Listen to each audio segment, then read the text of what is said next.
ಏನಿದೆ ತಪ್ತ ಕುಂಡ ಅಂತಿದಂತೆ. ಇದು ಬ್ರಾಹ್ಮಣ ಅತಿಥಿಗಳಿಗೆ ಅಭ್ಯಾಗತರಿಗೆ ಅನ್ನಾದಿ ದಾನ ಮಾಡದೇ ಇದ್ದವನು ಈ ತಪ್ತ ಕುಂಡದಲ್ಲಿ ಮುಳುಗಬೇಕಾಗತ್ತೆ. ಮಧ್ಯಮ ಷೋಡಶಿ ಅಂತಿದೆ, ಅದೆಲ್ಲ ಬಿಟ್ಟೋಗಿದೆ. ಈಗ ಮಧ್ಯಮ ಷೋಡಶಿ ಮಾಡೋದೇ ಇಲ್ಲ ಯಾರು ಕೂಡ.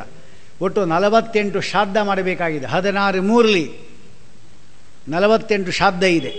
ಅದರಲ್ಲಿ ಮೊದಲು 16 ಮೈಲಿಗೆ ಶ್ರಾದ್ದ. ಯಾವುದು? 10, ಆಮೇಲೆ 11, 12 ಸಪಿಂಡಿಕರಣ ಮಾಡ್ತೀವಲ್ಲ ಅದು, ಇದೆಲ್ಲ ಸೇರಿ ಒಟ್ಟು 16 ಬರುತ್ತೆ. ಅದು ಅದಕ್ಕೆ ಮಲಿನ ಷೋಡಶ ಅಂತ ಹೇಳ್ತಾರೆ. ಅಂದರೆ ಮೈಲಿಗೆ ಇರುವಾಗೇ ಮಾಡುವ ಶ್ರಾದ್ದ. ಮಧ್ಯಮ ಷೋಡಶ ಅಂದರೆ ವಿಷ್ಣು, ಶಿವ, ಯಮ, ಸೋಮ, ಹವ್ಯವಾಹನ, ಆಮೇಲೆ ಕವ್ಯವಾಹನ, ಕಾಲ, ರುದ್ರ, ಪುರುಷ, ಪ್ರೇತ, ಬ್ರಹ್ಮ, ವಿಷ್ಣು ಇವರುಗಳಿಗೆ 16 ಜನ ಕೊಡ್ತಕ್ಕಂಥ ಶ್ರಾದ್ದ. ಅದು ಬಿಟ್ಟೇ ಬಿಟ್ಟಿದ್ದಾರೆ. ಅದು ಖಂಡಿತ ಬಿಡಬಾರದು. ಬಿಟ್ಟ ಅಂದರೆ ಶ್ರಾದ್ದ ಘಾತ ಆಗುತ್ತೆ. ಅದು ಅದಕ್ಕೆ ಪುರೋಹಿತರು ಅಕಸ್ಮಾತ್ ತಮ್ಗೆ ಗೊತ್ತಿದ್ದರೆ ಮಾಡಿಸ್ಬೇಕು. ಅದು ಗೊತ್ತಿಲ್ಲ ಅಂತ ಹೇಳಿದ್ರೆ ಈ ಪುಸ್ತಕದಲ್ಲೇ ಶ್ರಾದ್ದ ಮಾಡೋ ಕ್ರಮ ಇದೆ, ಅದನ್ನು ತಿಳ್ಕೊಂಡು ಮಾಡಿದ್ರೆ ಆಯ್ತು ಅಷ್ಟೆ. ಇದರಲ್ಲಿ ಎಲ್ಲ ಇದೆ. ಪುರೋಹಿತರಾಗಲಿ ನೀವಾಗಲಿ ಎಲ್ಲರೂ ಕೂಡ ಇದನ್ನು 2-3 ಸತಿ ಓದಿಬಿಡಬೇಕು. ಇದು ಓದಿದ್ರಿ ಅಂದರೆ ಅಷ್ಟು ವಿಷಯವು ನಿಮ್ಗೆ ಸಿಗತ್ತೆ. ಇನ್ನೂ ವಿಶೇಷ ಇಂಪಾರ್ಟೆಂಟ್ ಇತ್ತು ಅದನ್ನು ಅಂಡರ್ಲೈನ್ ಮಾಡ್ಕೊಂಡು ಇಟ್ಕೊಂಡಿರಬೇಕು, ಬೇಕಾದ ತೋರಿಸ್ಲಿಕ್ಕೆ ಯಾರಿಗ ಬೇಕಾದರೆ. ಯಾಕಂದರೆ ನೀವು ಕೇಳಿ ನಿಮಗೆ ಜ್ಞಾನ ಬಂದಿರುತ್ತೆ.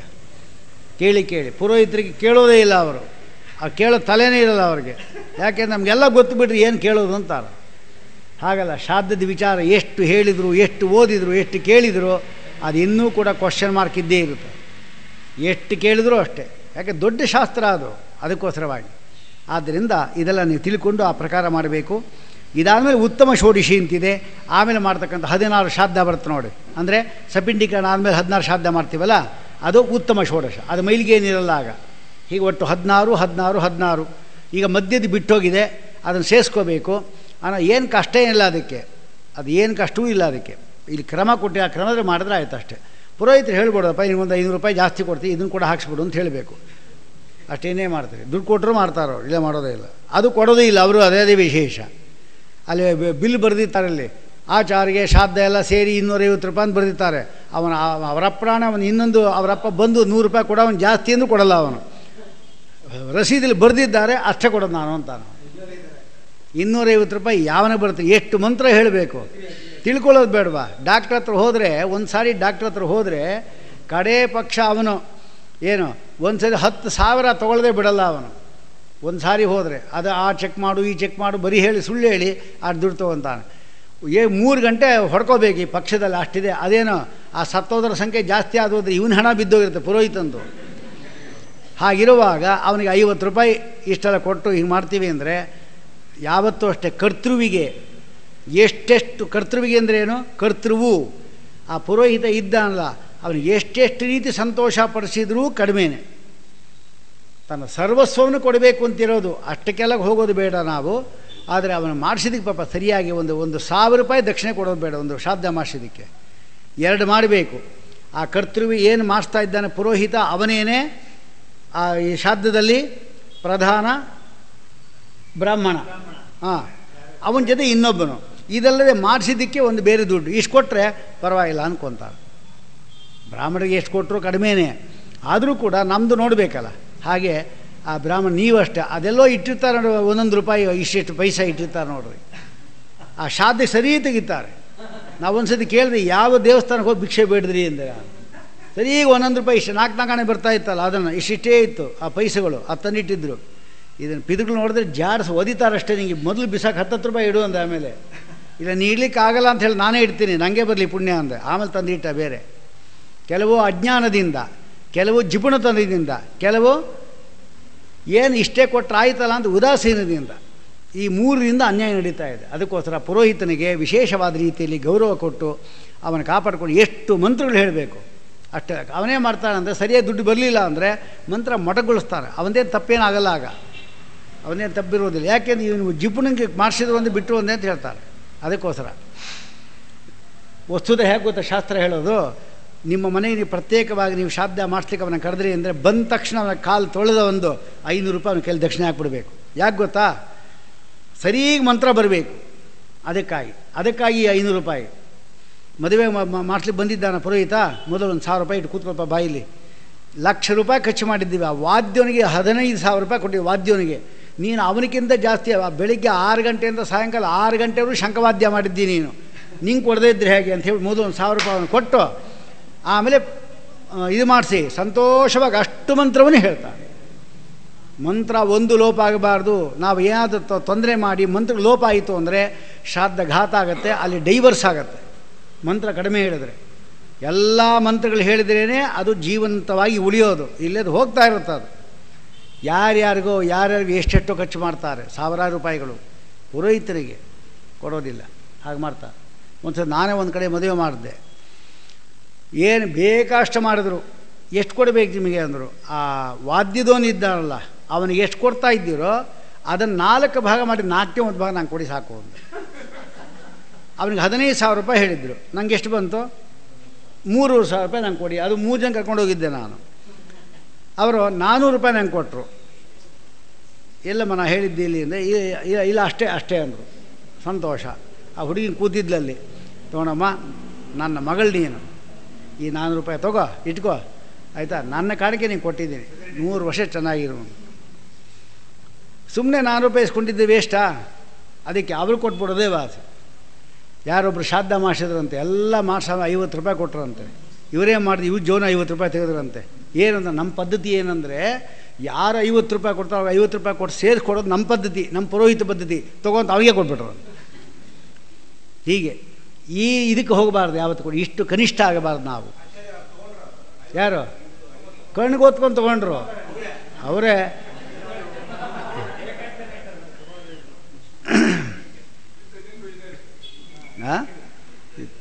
ತೊಗೊತಾರೆ, ಯಾಕೆ ತೊಗೊಂಬಲ್ಲ?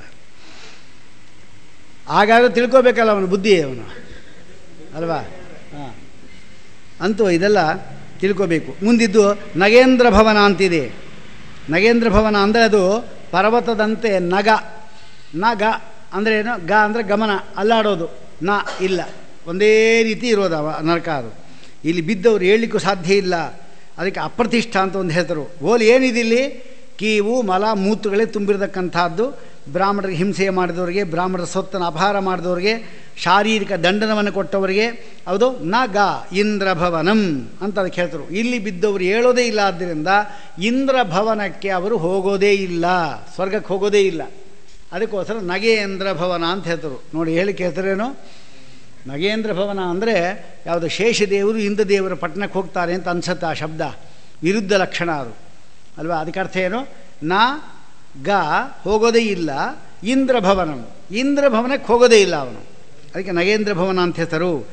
ಆದ್ದರಿಂದ ಇಂತಹ ಒಂದು ಇದರಲ್ಲಿ ಸ್ವರ್ಗಕ್ಕೆ ಹೋಗೋದೇ ಇಲ್ಲ ಆದ್ದರಿಂದ ಅಂತ ಹೇಳ್ತಾ ಇದ್ದಾರೆ. ಮುಂದೆ ಗಂಧರ್ವ ಎಂಬತಕ್ಕಂಥದ್ದು, ಅವಳು ಹೇಳಿದಂತೆ ಗಂಧರ್ವ ಅಂದರೆ ಸುಗಂಧ ಇರತಕ್ಕಂಥದ್ದು ಅಂತ ಅರ್ಥ ಮಾಡ್ಕೋಬಾರ್ದು. ಅಲ್ಲಿ ವಿಟ್ ಎಂಬತಕ್ಕಂಥ ಒಂದು ಕುಂಡ ಇದೆ. ಅಲ್ಲಿ ಮಲ ಮೂತ್ರ ಕಿವುಗಳಲ್ಲಿರತಕ್ಕಂಥದ್ದೇ 1 ಯೋಧನ ಸುತ್ತಳತೆ ಇದ್ದು ದುರ್ಗಂಧಮಯ ಅಂಥದ್ದು. ಇಂತಹ ನರಕವನ್ನು ಅವನ ಪಕ್ಕದಲ್ಲಿ ಮೂತ್ರಕುಂಡ ಇದಂತೆ. ವಿಟ್ ಕುಂಡ ಅಂದರೆ ಮಲಕುಂಡ, ಮೂತ್ರಕುಂಡ, ಶ್ಲೇಷ್ಮ ಕಫದ್ದು, ಆಮೇಲೆ ಇಂಥದ್ದೆಲ್ಲ ಇದೆ. ನೇತ್ರಮಲ, ಕಣ್ಣಿಂದು ಮಲ, ಅದದ್ದೇ ಒಂದು ಕುಂಡ ಇದೆ. ಆಮೇಲೆ ಶುಕ್ರಕುಂಡ, ದುರ್ಗಂಧ ರಕ್ತದ ಅಸೃಕ್ಕುಂಡ, ಕೆಟ್ಟ ವಾಸನೆ ರಕ್ತ ಅಂಥದ್ದು ಕುಂಡಗಳಿದೆ. ಎದ್ದು ಹೊಟ್ಟೋದು ನೋಡಿ, ಕೇಳೋದೇ ಬೇಡ ಅಂತ ಕೇಳಿದ ತಾನೆ. ಆಮೇಲೆ ಕರ್ಣವಿಟ್ ಕುಂಡ, ಕರ್ಣವಿಟ್, ಗಾತ್ರಮಲ ಕುಂಡ, ಕಣ್ಣೀರಿನ ಅಶ್ರುಕುಂಡಗಳು ಇಲ್ಲೇ ಇದೆ. ಆದ್ದರಿಂದ ಇಂತಹ ಕುಂಡಗಳಿದಕ್ಕೆಲ್ಲ ಹೇಳಿ ಗಂಧ, ದುರ್ಗಂಧವನ್ನು ಅರುವಂತಿ ಹೋಗುವವರು, ಅದಕ್ಕೆ ಗಂಧರ್ವ ಅಂತ ಹೆಸರು ಇಲ್ಲಿ. ಅಂದರೆ ಗಂಧರ್ವ ಪಟ್ಟಣ ಅಂದರೆ ನಮ್ಗೆ ಯಾವುದೋ ದೊಡ್ಡ ಗಂಧರ್ವರು ಅಲ್ಲಿ ಹೋಗ್ತಾ ಇದ್ದೀವಿ ಅಂತ ಅಲ್ಕೊಳ್ಳೋದಲ್ಲ. ಇದು ವಿರುದ್ಧ ಲಕ್ಷಣ. ಆದರೆ ಅನ್ನದಾನ, ಜಲದಾನ, ವಿದ್ಯಾದಾನ, ಕನ್ಯಾದಾನ, ಭೂದಾನ, ಈ ದಾನ ಮಾಡಿರತಕ್ಕಂಥ ಪುಣ್ಯಜೀವಿಗಳಿಗೆ ಇದೇ ನರಕದಲ್ಲಿಯೇ ಸುಗಂಧ ಬರುತ್ತೆ. ಅಷ್ಟೇ, ಸುಗಂಧ ಕುಂಡಗಳಾಗುತ್ತೆ, ಒಂದೇ ಆಗೋದು. ಇನ್ನೊಂದು ಶೈಲಾಗಮ ಅಂತ ಇನ್ನೊಂದಿದೆ. ಶೈಲಾಗಮ ಅಲ್ಲಿ ಹೋದಾಗ ಭಯಂಕರವಾದಕ್ಕಂಥ ಬಿಸಿ ಬಿಸಿ ಆಗತಕ್ಕಂಥ ಕಲ್ಲುಗಳು ತಲೆ ಮೇಲೆ ತಪ ಬೆಂದು ಬೀಳ್ತಾ ಇರುತ್ತೆ ನೋಡಿ, ತಲೆ ಒಡೆಯತ್ತೆ. ಶೈಲಾಗಮೇ ಪತಂತೀಹ ಶೈಲಾಹ ಪ್ರಸ್ತರ ಸಂಜ್ಞಕಾಹ, ಗಟ್ಟಿ ಗಟ್ಟಿ ಕಲ್ಲುಗಳು ಅದು ಬಂದು ತಲೆ ಮೇಲೆ ಬೀಳುತ್ತಂತೆ. ಆದರೆ ಗೋದಾನ ಮಾಡಿರತಕ್ಕಂಥವರಿಗೆ, ಶಯನದಾನ ಮಾಡಿರತಕ್ಕಂಥವರಿಗೆ ಆಸನ ಪೀಠಗಳು ಅಂಥದ್ದು, ಚಾಪೆ ಇಂಥದ್ದೆಲ್ಲ ದಾನ ಕೊಟ್ಟವರು. ತಿಲದೇನು ಅಂತ ಅದಕ್ಕೆ ಹೇಳ್ತರು. ತಿಲದೇನು ಅಂದರೆ ತಿಲದಿಂದ ಧೇನು ಬರೆಯೋದಲ್ಲ, ಅದಕ್ಕೆ ಹೆಸರು ತಿಲಧೇನು. ಅಂದರೆ ಒಂದಿಷ್ಟು ಯಾವುದು ಎಳ್ಳನ್ನು ಒಂದು ದೊನ್ನೆಯಲ್ಲಿ ಇಟ್ಕೊಂಡು ಕರಿಯಲ್ಲಿ ಇಟ್ಕೊಂಡು ಅದರಲ್ಲಿ ತಿಲಧೇನು ಅಂತ ಬರೆದು ಆ ಧೇನುಗೆ ಮೊನ್ನೆ ಹೇಳಿದ್ನಲ್ಲ 25,000 ಇದ್ದರೆ ಯೋಗ್ಯತೆ ಇದ್ದರೆ ಅಷ್ಟು ಕೊಟ್ಬಿಡೋದು, ಅಥವಾ ಅದನ್ನು ಅರ್ಧ ಮಾಡೋದು, 12 ಆಯಿತು, ಅಥವಾ ಅದನ್ನು ಅರ್ಧ ಮಾಡೋದು, ಅಷ್ಟು ಮಾಡಿ ಅವನಿಗಿಟ್ಟು ತಿಲಧೇನು ಪ್ರತ್ಯಾಮ್ನಾಯವಾಗಿ ಎತ್ಕಿಂಚಿತ್ ಧಿರಣ್ಯ ಬ್ರಾಹ್ಮಣ ಕೊಡ್ತಾ ಇದ್ದೇನೆ ಅಂತ ಹೇಳಿಬಿಟ್ರೆ ತಿಲಧೇನು ದಾನ ಆಯಿತು. ಹಾಗೆಯೇ ತಿಲಧೇನು ಅಂತ ಒಂದು ದಾನ ಇದೆ. ಘೃತಧೇನು ಅಂತಿದೆ. ಘೃತ ಒಂದು ಬೆಳ್ಳಿಯ ಪಾತ್ರೆಯಲ್ಲಿ ಘೃತವನ್ನು ತೆಗೆದುಕೊಂಡು ಅದರಲ್ಲಿ ಘೃತಧೇನು ಅಂತ ಬರೆದು ಆ ಧೇನುಗೆ ಎಷ್ಟು ಪ್ರತ್ಯಾಮ್ನಾಯವೋ ಅಷ್ಟು ಕೊಡೋದಕ್ಕಂಥದ್ದು ಘೃತಧೇನು ಅಂತಿದೆ. ಅದು ಅಷ್ಟೇ. ಯಾರು ಘೃತಧೇನು ಅಂಥವರಲ್ಲಿ ದಾನ ಮಾಡಿರ್ತಾ ಅಂಥವರಿಗೆ ದಿವ್ಯವಾದಕ್ಕಂಥ ಚಿನ್ನದ ಪಲ್ಲಕ್ಕಿ ಬರುತ್ತೆ. ಆ ಪಲ್ಲಕ್ಕಿಯಲ್ಲಿ ಕೂತು ವಿಮಾನದಲ್ಲಿ ಕೂತು ಅವನು ಹೊಡ್ತಾನೆ. ರಥಗಳಲ್ಲಿ ಎತ್ತರವಾದ ಕುದುರೆ ಮೇಲೆ ಕರ್ಕೊಂಡು ಹೋಗ್ತಾರಂತೆ. ಅದಕ್ಕೆ ಶೈಲ ಆಗಮ. ಶೈಲಾಗಮ ಅಂದ್ರೇನು? ಶೈಲ ಅಂದರೆ ಪರ್ವತಗಳು, ಅದರ ಆಗಮ ಅಂತ ಅರ್ಥ. ತಪ್ತ ಪಾಷಾಣ ಕುಂಡ ಕೂಡ ಇಲ್ಲೇ ಇದೆ. ತಪ್ತ ಪಾಷಾಣ ಕುಂಡ ಅಂದರೆ ಏನು? ಚೆನ್ನಾಗಿ ಕಾದಿರುವ ಕಲ್ಲುಗಳ ಕುಂಡ. ಅಲ್ಲೆತ್ತು ಹಾಕಿದರು ಅಂದರೆ ಬರೀ ಬಿಸಿ ಕಲ್ಲುಗಳದು, ಸಣ್ಣ ಸಣ್ಣ ಸಣ್ಣ ಕಲ್ಲುಗಳು. ಅದರಲ್ಲಿ ಮುಳುಗ್ತಾನವನು. ಆ ಬಿಸಿಯಿಂದ ಸುಡಬೇಕಾಗುತ್ತೆ ದೇಹ, ಸಾಯೋದಿಲ್ಲ ಅಲ್ಲಿ. ಅದೇ ಇಲ್ಲಿ ಕಾದಿರತಕ್ಕಂಥ ಕಲ್ಲುಗಳಿಂದ ತುಂಬಿ ಉರಿತಾ ಇರತಕ್ಕಂಥ ಕೆಂಡಗಳಿದೆ. ಆ ಕಲ್ಲುಗಳೇ ಕೆಂಡದಂತೆ ಉರಿತಾ ಇರುತ್ತಂತೆ, ಅದರೆಲ್ಲ ಹಾಕ್ತಾರವನ್ನ ಅಂತ ಹೇಳ್ತಾರೆ. ಆದರೆ ಈ ನರಕ ತಪ್ಪಿಸ್ಕೊಳ್ಳಿಕ್ಕೆ ಏನು ಮಾಡಬೇಕು? ಅಗ್ಗಿಷ್ಟಿಗೆ ದಾನ ಕೊಡಬೇಕು. ಅದಕ್ಕೆ ಅಗ್ಗಿಷ್ಟಿಗೆ ದಾನ ಕೊಡೋದು. ಅಗ್ಗಿಷ್ಟು ಕೊಡ್ತಾರಲ್ಲ ಕಬ್ಬಿಣ, ಅದಕ್ಕೆ ಎಲ್ಲದಕ್ಕೂ ಆತೆ ನೋಡಿ. ನಾಳೆ ಒಂದು 5-6 ತಂದು ಹಿಡಿದು ದೊಡ್ಡ ಶೀಲ ತೊಗೊಂಬರ್ತೇನೆ. ಹೋಗಬಾರ್ದು ಅಂತಿದ್ರಿ ಇದಕ್ಕೆ ಆ ಥರ ಬೇಕು ಕೊಟ್ಬಿಡ್ರಿ. ಕ್ರೌಂಚಮ್ ಅಂತ ಇನ್ನೊಂದು ನರಕ ಇದೆ. ಕ್ರೌಂಚ ಪಕ್ಷಿಗಳು, ಅದಕ್ಕೆ ಚೂಪಾಗಿರ್ತಕ್ಕಂಥ ಕೊಕ್ಕು, ಅದಕ್ಕೆ ಕ್ರೌಂಚ ಪಕ್ಷಿಗೆ. ಆ ಕ್ರೌಂಚ ಪಕ್ಷಿಗಳು ಏನಿದೆ ಅದು ಉಪಲಕ್ಷಣ. ಕಾಗೆಗಳು, ಗೂಬೆಗಳು, ಸೊಳ್ಳೆ, ಚೇಳು ಎಲ್ಲವೂ ಇರುತ್ತಲ್ಲಿ. ಭಯಂಕರವಾದ ಹದ್ದು. ಈ ಪಾಪಿ ಬಂದುಕೊಳ್ಳ ಅವನ ಮೇಲೆ ಹಾರಿ ರಕ್ತ ಮಾಂಸಗಳನ್ನು ಕುಡಿಯುತ್ತೆ. ಇದು ಕ್ರೌಂಚ ಎಂಬತಕ್ಕಂಥ ನರಕ. ಅಲ್ಲಿ ಬಂದಾಗ ದಾನ ಕೊಟ್ಟಿರತಕ್ಕಂಥದ್ದು ಏನಿರೋದೆಲ್ಲೂ ಕೂಡ ಅವನನ್ನು ರಕ್ಷಣೆ ಮಾಡುತ್ತೆ. ಅದನ್ನು ತೊಗೊತಾ ಅಂತೆ. ಕಾಕೈಹಿ ಬಕೈಹಿ ವೃಕವಲೂಕೈಹಿ ವೃಶ್ಚಿಕೈಹಿ ಮಶಕೈಸ್ತತ ಭಕ್ಷ್ಯಮಾಣಾಹ ಅಂತ ಹೇಳ್ತಾ ಇದ್ದಾರೆ. ಯಾಕೆ ಕ್ರೌಂಚ ಅಂತ ಹೆಸರಿದಕ್ಕೆ ಅಂತಾರೆ ಅಂದರೆ ಹೆಸರು ಕೃಂಚ ಕೌಟಿಲ್ಯೇ ಅಂತ. ಕೃಂಚ ಕೌಟಿಲ್ಯ. ಕೌಟಿಲ್ಯ ಅಂದರೆ ಏನು? ಕುಟಿಲತೆ, ಮೋಸ. ಜನರಿಗೆಲ್ಲ ಮೋಸ ಮಾಡಿದವರು, ಅನ್ಯಾಯ ಮಾಡಿದವರಲ್ಲಿ ಈ ಕ್ರೌಂಚ ನರಕದಲ್ಲಿ ಬೀಳ್ತಾರೆ. ಅವರಿಗೆ ಭಾರಿ ದುಃಖ ಎಂಬತಕ್ಕಂಥದ್ದಿರುತ್ತೆ. ಮುಂದೆ ಕ್ರೂರಪುರ ಹೆಸರು ನೋಡಿ ಹೇಗಿದೆ. ಕ್ರೂರಪುರ ಆದರೆ ಇವರಿಗೆ ದಾನ ಮಾಡಿದವರಿಗೆ ಅಕ್ರೂರಪುರ. ಪಾಪಿಗಳ ಕ್ರೂರಪುರ, ಇವರಿಗೆ ಅಕ್ರೂರಪುರ. ಹಾಗಿಟ್ಕೋಬೇಕಂತೆ. ಯಮಕಿಂಕರೆಲ್ಲ ಕ್ರೂರಿಗಳವರು. ದಯಾ ದಾಕ್ಷಿಣ್ಯ ಯಾವುದನ್ನು ನೋಡೋದಿಲ್ಲ. ಆಗ ಬೇಡ್ಕೊಂತ ಅಂತೆ, ಏನಾದರೂ ಮಾಡಿ ನಾನು ಉಳಿಸಿ ನಿಮಗೂ ಯಾರು ಕೊಡ್ತೀನಿ ಅಂತ. ಅಲ್ಲೂ ಅಂತ ಲಂಚದ ಕೆಲಸ. ಅವ್ರು ಹೇಳ್ತಾ ಇದ್ದೀನಿ, ಏನು ಕೊಟ್ಟರು ನಮಗೆ ಬೇಡ. ಯಮದೂತನ ದಾಸರು ನಾವು. ಯಮದೂತನಿಗೆ ನಾವು ಮೀರಿದಾಗುತ್ತೆ ಮಾತನ್ನು, ಅವನು ನಮಗೆ ಶಿಕ್ಷೆ ಕೊಡ್ತಾನೆ. ಆದರೆ ಅವನಿಗೆ ನಿಯಮನ ಮಾಡಿದವನು ಪರಮಾತ್ಮ ಇದ್ದಾನೆ. ಆದ್ದರಿಂದ ಇವರಿಗೆಲ್ಲ ಅನ್ಯಾಯ ಮಾಡಲಿಕ್ಕೆ ಹೋಗೋದಿಲ್ಲ. ನಾವು ಏನು ಶಿಕ್ಷೆ ಕೊಡ್ತೀವೋ ಅದು ಅನುಭವಿಸಲೇಬೇಕು. ಪಾಪ ಮಾಡುವಾಗ ಮಾತ್ರ ಸಂತೋಷವಾಗಿ ಮಾಡಿದ್ರಿ, ಈಗ ದುಃಖ ಅನುಭವಿಸುವಾಗ ದುಃಖ ಬರ್ತಾ ಇದ್ದೀರಿ, ಅನುಭವಿಸಿ ಅಂತ ಹೇಳ್ತಾರಂತ ಅವರು. ಕಿಮರ್ಥಂ ಅರ್ಜಿತಂ ಪಾಪಂ ಯುಷ್ಮಾಭಿಹಿ. ಯಾಕೆ ಸಂಪಾದನೆ ಮಾಡಿ ಪಾಪಗಳನ್ನು? ಅವಿವೇಕಿಗಳ ಯಥಾಕೃತಾನಿ ಪಾಪಾನಿ ಯುಷ್ಮಾಭಿಹಿ. ಎಷ್ಟು ಪಾಪಗಳು ಮಾಡಿದ್ದರೋ ಅಷ್ಟು ತಕ್ಕಂತೆ ಪಾಪ ಇಲ್ಲಿ ದುಃಖ ಅನುಭವಿಸಲೇಬೇಕು ಅಂಥೇಳಿ ಆ ಕ್ರೂರಪುರದಲ್ಲಿ ವಿಚಿತ್ರವಾಗಿರತಕ್ಕಂಥ ಹಿಂಸೆಗಳಿಗೆ ಅವರು ಗುಡಿಪಡಿಸ್ತಾರಂತೆ. ಪರನಾರಿ ಗಮನ, ಬ್ರಹ್ಮಹತ್ಯೆ, ಸುರಾಪಾನಾದಿ ಕ್ರೂರ ಕೃತ್ಯಗಳು ವಿವೇಕ ಇಲ್ಲದೆ ಮಾಡಿದ್ರೆ ಈಗ ನಗುತ್ತಾ ಅಲ್ಲಿ ಮಾಡಿದ್ರೆ ಇಲ್ಲಿ ನಗುತ್ತಾ ಅನುಭವಿಸ್ರಿ ಅಂತಾರೆ. ಅದಕ್ಕೆ ಕ್ರೂರಪುರ. ವಿಚಿತ್ರ ಭವನ ಅದಕ್ಕೊಂದು ಹೆಸರು. ವಿಚಿತ್ರ ಭವನ, ಈ ಊರೇ ವಿಚಿತ್ರ ಅಂತೆ. ವಸ್ತುಗಳೆಲ್ಲ ವಿಚಿತ್ರ. ಯಮದೂತರಿದ್ದಾರಲ್ಲ ಅವರು ಪಾಪಿಗಳಿಗೆ ಭಯಂಕರವಾದ ರೂಪ ತೋರಿದೆ, ಪುಣ್ಯವಂತರಿಗೆ ಸೌಮ್ಯ ರೂಪ ಆಗ್ತಾರೆ. ಅನ್ನದಾನ ಮಾಡಿದವರಿಗೆ ರುಚಿಯಾದ ಪದಾರ್ಥಗಳನ್ನು ಕೊಡ್ತಾರವರೇ, ಯಮದೂತರೇ ಕೊಡೋದು. ನೀರು ಕೊಟ್ಟಿರತಕ್ಕಂಥವರಿಗೆ ಹಾಲು ಕುಡಿತಾ ಹೋಗ್ತಾರಂತೆ. ವಸ್ತ್ರ ನೀಡಿದವರಿಗೆ ದಿವ್ಯಾಂಬರವನ್ನು ಧಾರಣೆ ಮಾಡ್ತಾರಂತೆ. ಪಾಪಿಗಳು ಮಾತ್ರ ವಸ್ತ್ರ ಕೊಡದೇ ಇದ್ದವರು ದಿಗಂಬರವಾಗಿ ಹೋಗ್ತಾರಂತೆ. ನೀರನ್ನೇ ದಾನ ಮಾಡದೇ ಇರತಕ್ಕಂಥ ಪಾಪಿಗಳಿಗೆ ಎಣ್ಣೆಯಲ್ಲಿ ಹಾಕಿ ಕುಡಿಲಿಕ್ಕೆ ಕೊಡ್ತಾರಂತೆ. ಎಣ್ಣೆ ಕುಡಿ ಅಂತ.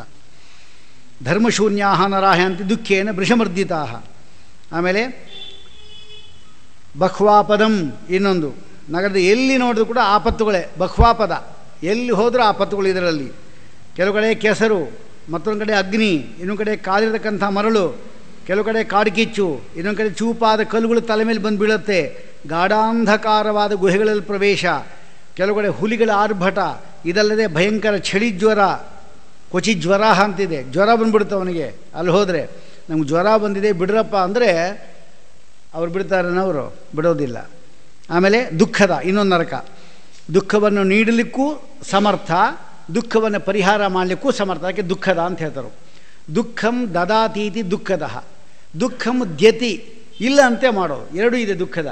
ಅಂದರೆ ಪುಣ್ಯವಂತರಿಗೆ ದುಃಖವನ್ನು ಪರಿಹಾರ ಮಾಡೋದು, ಇನ್ನು ಪಾಪಿಷ್ಠರಿರ್ತಾರೆ ಅವರಿಗೆ ಪಾಪವನ್ನು ದುಃಖವನ್ನು ಕೊಡೋದು, ಎರಡೂ ಇದಂತೆ. ಅಂದ್ರೇನಿಲ್ಲಿ ಈ ನರಕ ಕ್ಷೇತ್ರ ಮೂಗುದಾರ ಹಾಕಿ ಸೆಳೆಯುವ ನರಕ ಇದು ದುಃಖದ. ಅಂದರೆ ನಮಗೆ ಗೋವುಗಳಿಗೆ ಎತ್ತುಗಳಿಗೆ ಮೂಗುದಾರ ಹಾಕ್ತಾರೆ, ಹಾಕಿ ಎಳ್ಕೊಂಡು ಹೋಗೋದು. ಅಷ್ಟ ಮಾತ್ರವಲ್ಲ, ಗುಹ್ಯೇಂದ್ರಿ ಕೂಡ ಕಬ್ಬಿಣದ ತುಂಡುಗಳನ್ನು ಜೋತು ಹಾಕಿ ಎಳಿ ಅಂತ ಹೇಳ್ತಾರಂಥವರು. ಮಹಾಂತಶ್ಚಾಯ ಸಾಂಬಾರಂ ಶಿಷ್ಣಾಗ್ರೇಣ ಪಯಾಂತಿ ವೈ, ಕೆಲವರಿಗೆ ಕಬ್ಬಿಣ ತೊಲೆಗಳಿರುತ್ತಲ್ಲ ಅದನ್ನು ಮೂಗು ಕಟ್ತಾರಂತೆ, ಮೂಗಿಗೆ ತೊಲೆಗಳಿಟ್ಬಿಟ್ಟು ಮೂಗು ಕಟ್ಟೋದು. ಇಲ್ಲಿಗಾದರೆ ಏನೋ ಕಷ್ಟ ಸುಖ ಪಡಬಹುದು, ಮೂಗಿಗೆ ಯಾವುದನ್ನು ತೂತು ಮಾಡಿ ಆ ಕಬ್ಬಿಣದ ಸರಳಿತ ಅದು ಮೂಗಿನಿಂದ ಇಲ್ಲಿ ತಂದು ಗಂಟು ಹಾಕಿ ಕೆಳಗಡೆ ಯಾವುದೋ ತೊಲೆಗಳು ಕಬ್ಬಿಣದ್ದು ಅದು ಎಳ್ಕೊಂಡು ಹೋಗುವೆ ಅಂತ ಹೇಳಬೇಕದು, ಆ ನರಕ ಅಂತ ನೋಡಿ. ಕಿವಿಗಳು ಕೂಡ ಹಾಗೆ ಆಗ್ತಾರಂತೆ, ಕಿವಿಗಳಿಗೆ ನಮ್ಮ ಕಿವಿ ಏನಿದೆ ಅದಕ್ಕೆ ದೊಡ್ಡ ಕಬ್ಬಿಣದ ಸರಳ ಹಾಕಿ ದೊಡ್ಡ ಜಂತಿಗಳನ್ನು ಅಲ್ಲಿ ತಗಲಾಕಿ ಎಳಿ ಅಂತ ಹೇಳ್ತಾರಂತೆ. ಇದು ದುಃಖದ. ಅಂದರೆ ಅಯೋಭಾರದ್ವಯಂ ಕೇಚಿನ್ ನಾಸಾಗ್ರೇಣ ತಥಾ ಪರೇ ಕರ್ಣಾಭ್ಯಾಂ ಚ ತದಾ ಕೇಚಿತ್. ನಾನಾ ಕ್ರಂದಪುರ ಅಂತ ಇನ್ನೊಂದು. ಅಂದ್ರೇನು? ನಾನಾ ವಿಧವಾದ ಪಾಪಿಗಳಿಗೆ ನಾನಾ ವಿಧವಾದ ಶಿಕ್ಷೆಯಿಂದ ನಾನಾ ವಿಧವಾಗಿ ಅಳೋರೇ ಇರೋದಲ್ಲಿ ಅಲ್ಲ. ಹೆಸರು ನೋಡಿ ಏನು, ನಾನಾ ಕ್ರಂದಪುರ, ಎಲ್ಲರೂ ಆಕ್ರಂದ ಮಾಡ್ತಾನೇ ಇರ್ತಾರೆ, ಯಾರು ಒಬ್ಬರು ಸಂತೋಷದಲ್ಲಿ ಇಲ್ಲ. ಯಾಕೆಂದರೆ ಯಾರಾದರೂ ಒಬ್ಬರು ಆಕ್ರಂದನ ಇಲ್ಲದೇದಿದ್ದರೆ, ನೋಡಪ್ಪ ನನ್ನ ಕಷ್ಟ ಹಿಂಗಾಯಿತು ಅಂತ ಹೇಳಿದ್ರೆ ಅವನ ಮುಂದೆ ಸ್ವಲ್ಪ ಕಡಿಮೆ ಆಗುತ್ತೆ. ಅವನ ಮುಂದೆ ಹೇಳಲಿಕ್ಕೆ ಹೋದರೆ ನಂದು ನಿಂಕಿಂತ ಜಾಸ್ತಿ ಹೋಗು ಅಂತಾನೆ, ಅವನು ಕೇಳೋರೇ ಇಲ್ಲ ಅಂಥ ಸ್ಥಿತಿ. ಆಗ ದುಃಖ ಪಡ್ತಾನಂತೆ. ಎಷ್ಟೊಂದು ಅನುಕೂಲ ಮಾಡ್ಬೋದಾಗಿತ್ತು ನಾವು, ಎಷ್ಟೊಂದು ಅನುಕೂಲ ದೇವರು ಕೊಟ್ಟಿದ್ದ ಎಲ್ಲ ಹಾಳು ಮಾಡಿಕೊಂಡು ಎಲ್ಲ ಸುಮ್ಮನೆ ಅಲ್ಲೇ ಇಟ್ಟು ಬಂದ್ವಿ, ಅನ್ಯಾಯವಾಗಿ ಯಾವುದೂ ಇಲ್ಲ ಅಂತಾಯಿತು ಅಂತ ದುಃಖ ಪಡ್ತಾರಂತೆ. ಆಮೇಲೆ ನಾನಾ ಕ್ರಂದ ನಾನಾ ಅಕ್ರಂದ ಎರಡೂ ಇದೆ. ಪಾಪಿಗಳು ನಾನಾ ಆಕ್ರಂದ, ಇವರು ಆಕ್ರಂದ ಸಂತೋಷ ಅಂತ ಅರ್ಥ, ಅದು ಪಡ್ಕೊತಾರೆ ಅವರು. ಸುತಪ್ತ ಭವನ ಅಂತಿದು, ಆ ಪೂರ್ಣವಾಗಿ ಕೆಂಡಗಳಿಂದ ತುಂಬಿರತಕ್ಕಂಥದ್ದು ಸುತಪ್ತ ಭವನ. ಚೆನ್ನಾಗಿ ಸುಡಿಸಿರ್ತಾ ಇರತಕ್ಕಂಥ ಮರಳುಗಳು, ದಾರಿಯುದ್ಧ ಚೂಪಾದ ಮೊಳೆಗಳಂತೆ, ತೀಕ್ಷ್ಣೈಹಿ ಶಂಕುಬಿಹಿ, ಕಬ್ಬಿಣದ ಬಾಗಿಲುಗಳು ಕೂಡ ಕಾದು ಕೆಂಪಾಗಿರುತ್ತಂತೆ. ಆ ಇದರಲ್ಲಿ ಪ್ರವೇಶ ಮಾಡಬೇಕು ಅವನೀಗ. ಅಲ್ಲಿ ಶಿಲೆಗಳು ವಿಶ್ರಾಂತಿ ಕೇಳ್ತಾರಂತ, ಸ್ವಲ್ಪ ವಿಶ್ರಾಂತಿ ಬೇಕು ನನಗೆ, ಒಂದು 5 ನಿಮಿಷ ವಿಶ್ರಾಂತಿ ಕೊಡಿ ಅಂತ. ಸರ್ ಆ ಕಲ್ಲು ಮೇಲೆ ಕೂತ್ಕೊಂಡು ನೆನ್ನೆ ಹೇಳಿದ್ನಲ್ಲ ಹಾಗೆ ಚೆನ್ನಾಗಿ ಕಾದಿರತಕ್ಕಂಥ ಕಲ್ಲು ಮೇಲೆ ಕೂತ್ಕೋಬೇಕು. ರೌದ್ರಂ, ಪ್ರವೇಶ ಮಾಡುವಾಗಲೇ ಭಯ ಆಗತ್ತಂತೆ. ಪ್ರವೇಶೋಪಿ ಭಯಂಕರ. ಅಲ್ಲೇನೋ ಆ ಯಾವುದರಲ್ಲಿ ರೌದ್ರದಲ್ಲಿ ಪಾಪಿಗಳನ್ನು ಭೂಮಿಯಲ್ಲಿ ಮರಳು ಪೂರ್ತಿ ಕುತ್ತಿಗೆಯ ತನಕ ಹೂತು ಹಾಕಿ ಮುದ್ಗರ ಎಂಬತಕ್ಕಂಥ ಮುಳ್ಳು ಇರುವ ಆಯುಧ ಅದರಿಂದ ತಲೆ ಬಡಿತಾರಂತ ನೋಡ್ರಿ. ನಂತರ ಬೀಸಿ ಹೊಡೆದಕ್ಕಂಥ ಕುದಿ ನೀರು ಮೈ ಮೇಲೆ ಹಚ್ಚೋದು ಅವನ ಮೇಲೆ. ಮುಂದೆ ಬೆಂಕಿ ಕೆಂಡ, ಆ ಶಿಕ್ಷೆ ಅವನಿಗೆ ಬಾಯಲ್ಲಿ ಸುರಿದು, ಸುಳ್ಳು ಚಾಡಿ ಕೂಟ ಸಾಕ್ಷಿಗಳಿಗೆ ಇದೆಲ್ಲ ವಿಶೇಷ. ಸುಳ್ಳು ಹೇಳಿದರೆ, ಚಾಡಿ ಹೇಳಿದರೆ, ಕೂಟ ಸಾಕ್ಷಿಗಳೆಲ್ಲ ಇದು ವಿಶೇಷ ಅಂತ ನೋಡಿ. ಆಮೇಲೆ ಕಡಲೆ ಅಂತಿರತಕ್ಕಂಥ ಇದನ್ನು ಅಗಿಬೇಕಂತಿದ್ದು, ಕಬ್ಬಿಣದ ಕಡಲೆ ಅಗಿಲಿಗೆ ಬರೋದಿಲ್ಲ, ಇನ್ನು ಅಗಿ ಅಂತ ಹೇಳ್ತಾರೆ. ವಾಯು ಎಂಬತಕ್ಕಂಥದ್ದೇ, ಅದು ಕಲ್ಲು ಮುಳ್ಳು ಮರಳು ಜೋರಾಗಿ ಬೇರೆ ಬೀಸ್ತಾ ಇರುತ್ತೆ ಅವನಿಗೆ, ಅದು ಬೇರೆ ಏಟು, ನಿಲ್ಲಿಕ್ಕೆ ಕೂಡ ಸಾಧ್ಯ ಆಗುವುದಿಲ್ಲ, ಓಡ್ತಾನಂತೆ. ಇದಿಷ್ಟು ಕೂಡ ರೌದ್ರ ಎಂಬ ನರಕದ ಒಂದು ವಿಶೇಷ. ನಗರಿ ಎಲ್ಲ ಆಮೇಲೆ ಇದೆ ನಿಮಗೆ ಪಯೋವರ್ಷಣ ಆಯಿತಾ. ಈ ಪಟ್ಟಣದ ನೀರು ಹೇಗೆ ಅಂದರೆ ಅತ್ಯಂತ ಬಿಸಿ, ಕುಡಿಯುವ ನೀರು, ಜಲಪಾತದ ನೀರು, ನದಿ ನೀರು, ಸಮುದ್ರ ನೀರು, ಮಳೆ ನೀರು ಎಲ್ಲವೂ ಬಿಸಿ. ಯಾಕೆಂದರೆ ತಂಪು ಇಲ್ಲೇ ಇಲ್ಲ. ಆ ನೀರು ಬಂದು ಮಳೆ ಅಂತೆ ಬಿದ್ದು ಬೀಳುತ್ತೆ. ಸಮುದ್ರದ ನೀರು ಒಂದು ಸಾರಿ, ನದಿಯ ನೀರು ಒಂದು ಸಾರಿ, ಸರೋವರದ್ದು, ಬಾವಿದು, ನಲ್ಲಿ ನೀರು ಎಲ್ಲವೂ ಬಿಸಿನೇ, ತಲೆ ಬಿಸಿ ಮಾಡುತ್ತೆ. ಶೀತಾಡ್ಯ ಇನ್ನೊಂದು, ಹಿಮದ ಗಾಳಿ ಅಂತ ಅದಕ್ಕೆ ಹೆಸರು. ಪಾಪಿಗಳನ್ನು ನಡುಗಿಸಿಬಿಡುತ್ತಂತೆ. ವಸ್ತ್ರ ಕಂಬಳಿ ಕೃಷ್ಣಾಜನ ದಾನ ಮಾಡಿದವರಿಗೆ ಇದೇನಾಗುವುದಿಲ್ಲ. ಅಂದರೆ ಧಾವಳಿಗಳು ದಾನ ಕೊಡೋದು ಇದಕ್ಕೇನೆ, ಶೀತಾಡ್ಯ ನರಕದಿಂದ ಪರಿಹಾರ ಆಗಲಿಕ್ಕಾಗಿ ಕಂಬಳಿ ದಾನ, ಕಂಬಳಿಯನ್ನು ದಾನ ಕೊಡ್ಬೋದು. ಅಥವಾ ಅವ್ರಿಗೇನಾಗುತ್ತೆ ಆ ನರಕದಲ್ಲಿ ಅಂತ ಹೇಳಿದ್ರೆ, ಹಲ್ಲು ಕಡಿತಾರ ಚಳಿಗೆ, ಹಲ್ಲು ಕಡಿಯುವಾಗ ಹಲ್ಲುಗಳೇ ಪುಡಿ ಪುಡಿಯಾಗಿ ಹೋಗುತ್ತಂತೆ. ಶೀತಾರ್ಥಾ ತತ್ರ ಧಾವಂತಿ ನರಾಹ ತಮಸಿ ದಾರುಣೆ ಪರಸ್ಪರಂ ಸಮಾಸಾಧ್ಯ ಪರ್ಯಭ್ಯಾಸೆಯಂತಿ. ಅವರು ಅಲ್ಲಿ ದಬ್ಬೋದು, ಇವರು ಇಲ್ಲಿ ದಬ್ಬೋದು, ಇವರು ಇಲ್ಲಿ ದಬ್ಬೋದು, ಒಬ್ಬರೊಬ್ಬರು ಆಲಿಂಗನ ಮಾಡ್ಕೊತಾ ಇದ್ದಾರಂತೆ ಪಾಪಿಗಳೇ, ಅಷ್ಟು ದೊಡ್ಡ ಗಾಳಿ. ಇದಲ್ಲದೆ ಹಲ್ಲು ಕರೆದಿದ್ದರಿಂದ ದಂತಾಸ್ತೇಷಾಂಚ ಭಜ್ಯಂತೆ ಶೀತಾರ್ತಿ ಪರಿಕಂಪಿತಾ. ಶೀತವಾದ ಆರ್ತಿಯಿಂದ ಪರಿಕಂಪಿತಾ, ನಡುಗಿ ಹಲ್ಲು ಕಡಿದು ಹಲ್ಲೇ ಮುರಿದೋಗುತ್ತೆ ಅಂತ ಹೇಳ್ತಾ ಇದ್ದಾರೆ. ಬಹುಭೀತಿಪುರ ಇಲ್ಲಿ ಇದೆಲ್ಲ ಹೇಳಾಯ್ತಲ್ಲ, ಅದಕ್ಕೋಸ್ಕರವಾಗಿ ಒಟ್ಟು 4 ಶರೀರ. ಇದು ಸ್ಥೂಲ ಶರೀರ, ಇದು ಇಲ್ಲೇ ಬಿಟ್ಟು ಹೋಗ್ತೇವೆ. ಆಮೇಲೆ ನಮಗಿರ್ತಕ್ಕಂಥದ್ದು ಯಾವುದು, ಈ ಅಂಗುಷ್ಟದ ಪರ್ವ ಇದು ನೋಡಿ, ಅಷ್ಟು ಶರೀರ, ಅದಕ್ಕೆ ಅನಿರುದ್ಧ ಶರೀರ ಅಂತ ಹೇಳ್ತಾರೆ. ಅದನ್ನೇ ಪಾಶ ಹಾಕಿ ಸೆಳೆಯೋದು. ಅದಾದ ಮೇಲೆ ಆತಿವಾಹಿಕ. ಆತಿವಾಹಿಕ ಅಂದ್ರೇನು, ಗಾಳಿಯಲ್ಲಿ ಬೇಗ ಹೋಗಿ ಬರೋದು, ಯಮನ ದರ್ಶನ ಮಾಡ್ಕೊಂಡು ಬಂದುಬಿಡ್ಬೇಕು ಇಲ್ಲಿಗೆ, ಅದಕ್ಕೆ ಅಂಥ ಶರೀರ ಬೇಕಾಗುತ್ತೆ. ವಾಯು ವೇಗದಿಂದ ಹೋಗಿ ಬರುತ್ತದು ಅಂಥದ್ದು. ಆಮೇಲೆ ಪಿಂಡ ದೇಹ, 10 ದಿವಸ ಪಿಂಡ ಇಟ್ಟಾಗ ಉಂಟಾಗತಕ್ಕಂಥ ದೇಹ, ಅದು ಬಹುಭೀತಿಪುರ ಅಂತ ಒಂದು 16 ಪಟ್ಟಣ ಇದೆ. ಈಗ ಹೇಳ್ತಾ ಇದ್ದು ಅದೇ 16 ಪಟ್ಟಣ. ಅಲ್ಲಿ ಬಂದ ಕೂಡ ಆ ಪಿಂಡ ಶರೀರ ಹೊಟ್ಟೋಗುತ್ತದು. ಆಮೇಲೆ ನಾರಕೀಯ ಶರೀರಕ್ಕೆ ಪ್ರವೇಶ ಮಾಡ್ತಾರೆ. ನಾರಕೀಯ ಶರೀರ ಅಥವಾ ಯಾತನಾ ಶರೀರ. ಇದು ಆ ಯಾತನಾ ಶರೀರದಿಂದ ಎಷ್ಟು ದುಃಖ ಅನುಭವಿಸಿದ್ರು ದುಃಖ ಮಾತ್ರ ಆಗುತ್ತೆ ಹೊರತಾಗಿ ಆ ದೇಹ ನಾಶ ಆಗುವುದಾಗಲಿ ಸಾಯೋದಾಗಲಿ ಅದೆಲ್ಲ ಇದಾಗುವುದಿಲ್ಲ, ಬರೀ ದುಃಖ ಮಾತ್ರ. ಇದೆಲ್ಲ ಯಾತನಾ ಶರೀರ. ಹಾಗೆ ಯಾವುದು ಇನ್ಶೂರೆನ್ಸಾ? ಬರುತ್ತೆ ಹಾಂ, ಬರುತ್ತೆ ಅಲ್ಲ, ಅದು ಇರೋದೇ ಅದಕ್ಕೇನೆ. ಈಗೇನೆಂದರೆ ಮುಖ್ಯವಾಗಿ ತಾತ್ಪರ್ಯ, ಒಬ್ಬ ವ್ಯಕ್ತಿ ಏನಿದ್ದಾನೆ ಸಂಸಾರ ಅವಸ್ಥೆಯಲ್ಲಿ ಅವನಿಗೇನಾದರೂ ಒಂದೇಟು ನಾವು ಕೊಟ್ಟಿವಿ ಅಂತ ಹೇಳಿದ್ರೆ ಅವನು ಬಿದ್ದೇ ಹೋಗ್ತಾನೆ ಈ ಶರೀರದಲ್ಲಿ. ಇಂಥ ಶರೀರ ಏನಾದರೂ ಅಲ್ಲಿ ಹೋಗಿದ್ದರೆ ಆ ಶಿಕ್ಷೆನ ಅನುಭವಿಸೋದು ಹೇಗೆ? ಒಂದೇಟಿಗೆ ಮಲ್ಕೊಂಡ್ಬಿಡ್ತಾನೆ ಅಷ್ಟೇ ಅವನು. ಅದಕ್ಕಾಗಿ ಶಿಕ್ಷೆ ಅನುಭವಿಸಲಿಕ್ಕೆ ಬೇರೆ ಶರೀರ ಬೇಕು. ಅಷ್ಟು ಪವರ್ಫುಲ್ ಆಗಿರ್ತಕ್ಕಂಥ ಶರೀರ ಕೊಡ್ತಾರೆ. ಏಟು ಮಾತ್ರ ದುಃಖ ಅವನಿಗಾಗ್ತಾ ಇರುತ್ತೆ ಹೊರತಾಗಿ ಅವನಿಗೆ ಯಾವುದೇ ರೀತಿಯಾಗಿರ್ತಕ್ಕಂಥ ನಾಶ ಎಂಬುದಿಲ್ಲ ಅಂಥ ನರಕ. ಇದು ಇಲ್ಲಿ ಮಾತ್ರವಲ್ಲ, ಸ್ವರ್ಗದಲ್ಲೂ ಹಾಗೆ.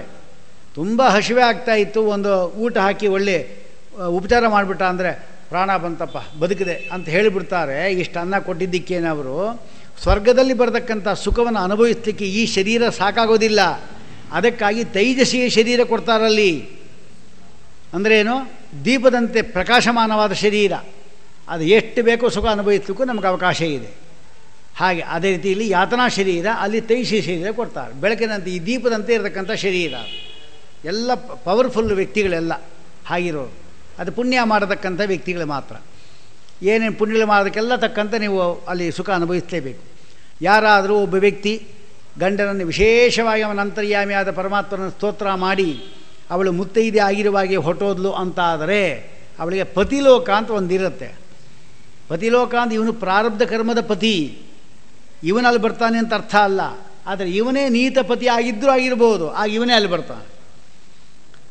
ಆಗ ಅವಳಿಗೆ ಒಳ್ಳೆ ರೀತಿಯಾಗಿರ್ತಕ್ಕಂಥ ಸೌಖ್ಯ ಎಂಬತಕ್ಕಂಥದ್ದು ಇರುತ್ತೆ. ಯಾಕೆಂದರೆ ಇಲ್ಲೆಲ್ಲ ತ್ಯಾಗ ಮಾಡಿದ್ದೆಲ್ಲ ಅಲ್ಲಿ ಅನುಭವಿಸ್ಲಿಕ್ಕಾಗತ್ತೆ.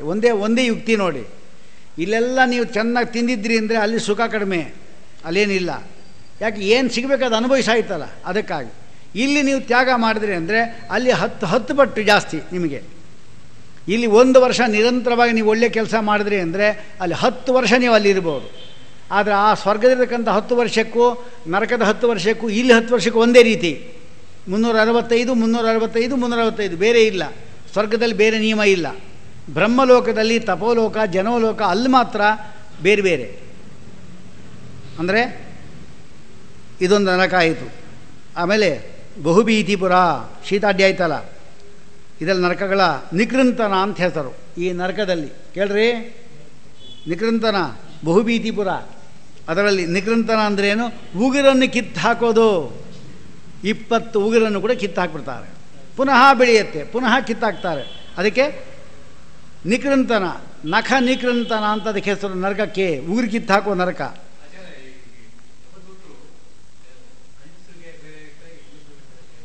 ಎಲ್ಲರಿಗೂ ಒಂದೇ, ಅಲ್ಲಿ ಹೆಂಗಸರು ಗಂಡಸರು ಏನಿಲ್ಲೇ ಇಲ್ಲ, ಎಲ್ಲರಿಗೂ ಒಂದೇ.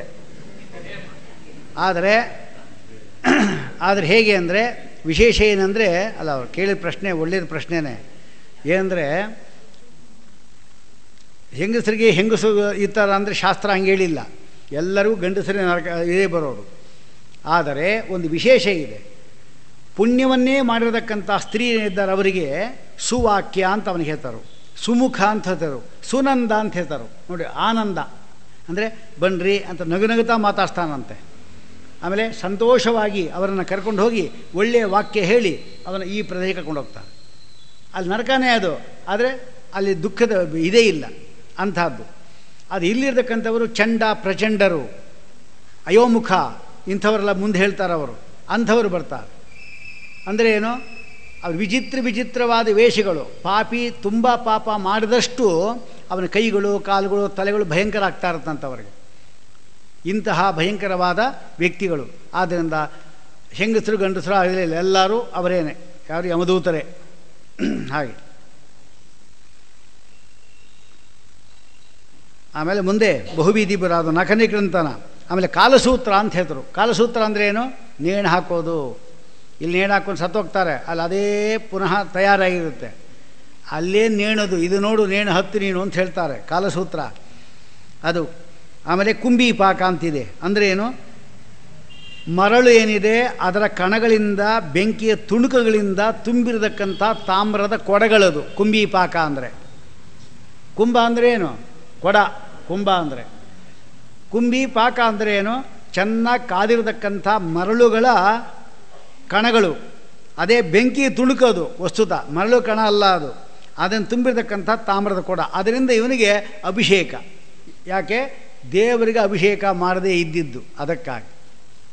ಇಂತಹ ಒಂದು ಅಮೂಲ್ಯವಾದ ಶರೀರ ಕೊಟ್ಟು, ನೀರು ಅಲ್ಲದೆ ಸೂರ್ಯ ಬೆಳಕು ಗಾಳಿ ಬಾವಿ ನೀರು ಕಾಲಕ್ಕೆ ಇದು ಇಷ್ಟೆಲ್ಲ ವ್ಯವಸ್ಥೆ ಮಾಡಿದ್ದರೂ ಕೂಡ ಪರಮಾತ್ಮನಿಗೆ ಇಷ್ಟು ನೀರು ನೀನು ಕೊಟ್ಟಿದ್ದಾನೆ. ಟ್ಯಾಂಕ್ಗಳು ಬೇರೆ ಮೊದಲು ಕೆಳಗಡೆ ಮಾಡ್ಕೊಂಡಿದ್ದಿ, ಮೇಲೆ ಬೇರೆ ಟ್ಯಾಂಕ್ ಇಟ್ಕೊಂಡಿದ್ದಿ ಅನುಕೂಲಕ್ಕಾಗಿ. ಒಂದು ಪರಮಾತ್ಮನ ಬೋರ್ವೆಲ್ ಬೇರೆ ತೋರಿಸಿದ್ದಿ. ಇಷ್ಟೆಲ್ಲ ಮಾಡುವಾಗ ಆ ಪರಮಾತ್ಮನೊಂದು ಅಭಿಷೇಕಕ್ಕೆ ಒಂದು ನೀರು ಹಾಕ್ಲಿಕ್ಕೆ ಆಗಲಿಲ್ವಾ? ಅದಕ್ಕಾಗಿ ಈ ಕುಂಬಿ ಪಾಕ ಇದಲ್ಲ, ಅದರಿಂದ ಅಭಿಷೇಕ ಮಾಡ್ತಾರೆ. ಮಾಡದೇ ಇದ್ದಿದ್ದಕ್ಕೆ ಯಾವ ವ್ಯಕ್ತಿ ಇಷ್ಟೊಂದು ಬೆಳಕೆಲ್ಲ ಕೊಟ್ಟಿದ್ದಾನೆ, ಸೂರ್ಯ ಚಂದ್ರ ವ್ಯವಸ್ಥೆ ಮಾಡಿದ್ದಾನೆ, ಆ ಪರಮಾತ್ಮ ಒಂದು ಮಂಗಳಾರತಿ ಎತ್ತಿದ್ದೆ ಹೇಗೆ ನಿನ್ನ ಮುಖಕ್ಕೆ ಮಂಗಳಾರತಿ, ಅದಕ್ಕೂ ಬೇರೆ ಒಂದು ನರಕ ಇದೆ ಅದು. ಪರಮಾತ್ಮನ ಇಷ್ಟೊಂದು ಫ್ಯಾನ್ಗಳೆಲ್ಲ ವ್ಯವಸ್ಥೆ ಮಾಡಿಕೊಟ್ಟಿದ್ದಾನೆ. ಪರಮಾತ್ಮ ಒಂದು ಚಾಮರ ಒಂದು ಇಷ್ಟೇ ಇಷ್ಟುದ್ದ ತೊಗೊಂಡು ಚಾಮರ ಹಿಂಗಾಗಲಿಕ್ಕಾಗಲ್ವಾ? 24 ಗಂಟೆ ನೀನು ಕನ್ನಡಿ ನೋಡ್ಕೊತಾನೆ ಇರ್ತಿ, ಸ್ಟೈಲು ಮಾಡ್ಕೊತಾನೆ ಇರ್ತಿ. ಆದರೆ ಪರಮಾತ್ಮ ಒಂದು ಕನ್ನಡಿ ತೋರಿಸ್ಲಿಕ್ಕೆ ಆಗಲಿಲ್ವ ನಿಮಗೆ? ದರ್ಪಣಂ ವ್ಯಜನಂ ನೃತ್ಯಂ ಇದಲ್ಲ, ಯಾವುದಕ್ಕೋ ತಕ ಕುಣಿತಾ ಇರ್ತಿ. ದೇವ್ರ ಮುಂದೆ ಏಕಾದಶಿ ಒಂದು 5 ನಿಮಿಷ ಕುಣಿಲಿಲ್ಲ ನೀನು, ಇದೆಲ್ಲ ನರಕಗಳೆಲ್ಲ ಫಲ ಇದ್ದೇ ಇದೆ. ಪರಮಾತ್ಮ ಕೊಟ್ಟಿದ್ದನ್ನು ಪರಮಾತ್ಮನಿಗೆ ಅರ್ಪಣೆ ಮಾಡಿ ಸ್ವೀಕಾರ ಮಾಡಿದ್ರೆ 100 ಮಡಿ ಫಲ, ಅದು ಮಾಡಲಿಲ್ಲ ಅಂದರೆ 100 ಮಡಿ ದುಃಖ ಅನುಭವಿಸಬೇಕಾಗತ್ತೆ. ಇದು ಸಿದ್ಧಾಂತ. ಆಮೇಲೆ ಮೃತಸ್ಯ ತೃಪ್ತಿಯೇ ಕುರ್ಯಾದ್ವಿಹಿ ತ್ರಿಯಾವತ್ತಿ ಭೇದತಃ ಅಂತ ಹೇಳ್ತಾ ಇದ್ದಾರೆ. ಶ್ರಾದ್ದವನ್ನು ಎಷ್ಟು ಬಾರಿಯಾದರೂ ಇಡ್ಬೋದಂತೆ, ಎಷ್ಟು ಬಾರಿಯಾದರೂ ಪಿಂಡ ಇಡ್ಬೋದು, ಏನು ತೊಂದರೆ ಇಲ್ಲ. ಜಾಸ್ತಿ ಆಯಿತು ಎಂಬ ಶಬ್ದ ಇಲ್ಲ. ಈಗ ನೀವೇ ನೋಡಿ, ಈಗ 10 ದಿವಸ ಪಿಂಡಲಿಟ್ರೆ ಆಯಿತು, 11, 12 ಬಂತು, 12ನೇ ದಿವಸ 16 ಶ್ರಾದ್ದ ಎಳೆದ್ವಿ, ಪುನಃ ಮಾಡಿದ್ವಿ, ಪುನಃ ಮಾಡ್ಕೊಂಡು ಹೋಗಲೇಬೇಕು. ಎಷ್ಟಾದ ಶ್ರಾದ್ದ ಬೇಕಾಷ್ಟು ಎಷ್ಟು ಪಿಂಡನೇ ಇಡೀ ಪರವಾಗಿಲ್ಲ. ಆದರೆ ಪಿಂಡ ಜಾಸ್ತಿ ಆಯಿತು ಅಂತ ಶಬ್ದ ಇಲ್ಲ, ಎಷ್ಟನ ಮಾಡಿ. ಅದಕ್ಕೆ ಈಗಲೂ ಅಷ್ಟೇ 15 ದಿವಸ ಬೇಕಾದ್ರೆ ಶ್ರಾದ್ದ ಮಾಡಿ, ಒಂದು ದಿವಸ ಅಲ್ಲ 15 ದಿವಸ ಮಾಡಿ ಪರವಾಗಿಲ್ಲ. ಅಂದರೆ ಏನು, ಶ್ರಾದ್ದವನ್ನು ಎಷ್ಟು ಪಿಂಡ ಪ್ರದಾನ ಎಷ್ಟು ಬೇಕಾದ್ರೆ ಮಾಡಬಹುದು ಅಂತಾಯಿತು.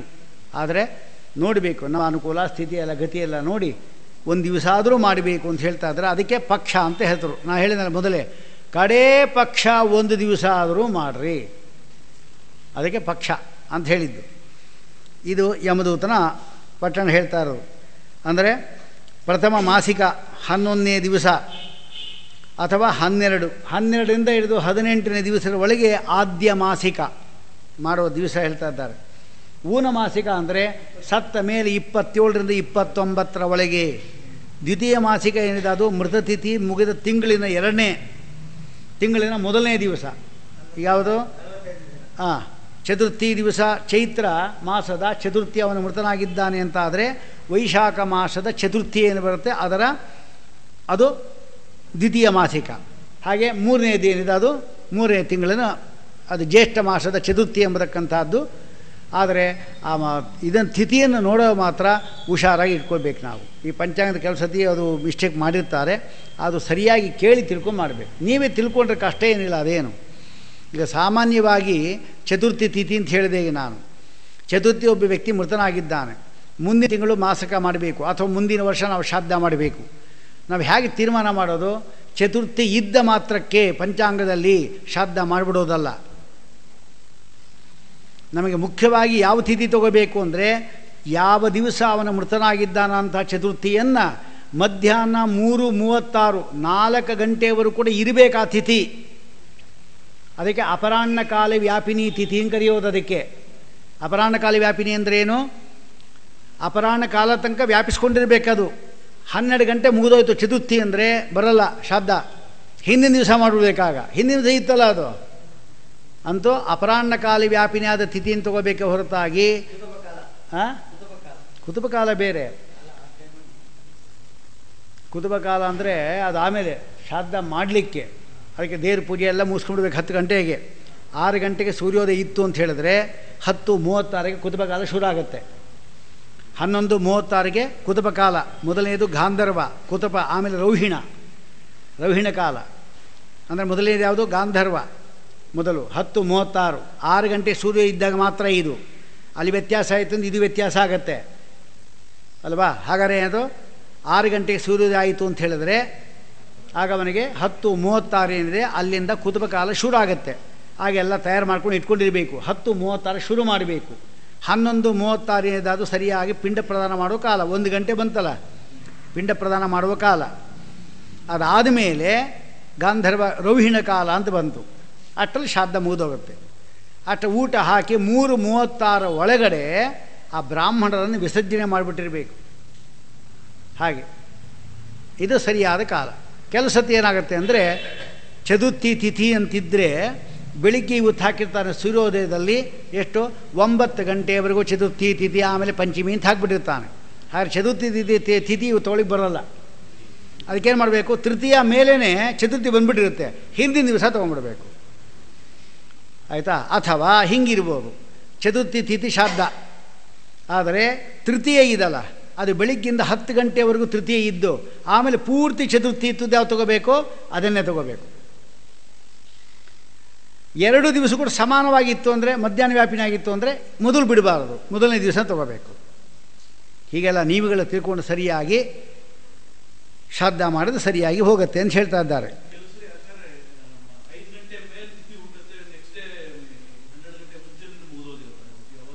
ಯಾವಾಗ? ದ್ವಾದಶಿನಾ? ಮುಗಿದ ಹಿಂದ್ಗಡೆ ಹಿಂದೆ ಇದ್ದೇ ಇರುತ್ತೆ, ಮುಗೀತು ಅಂತಿರೋದಿಲ್ಲ. ಹಾಂ, ಅದು ಹಿಂದಿನ ದಿವಸ ಇರುತ್ತಾ? ಅಲ್ಲ, ಹಿಂದಿನ ದಿವಸ ಇದ್ದೇ ಇರುತ್ತೆ.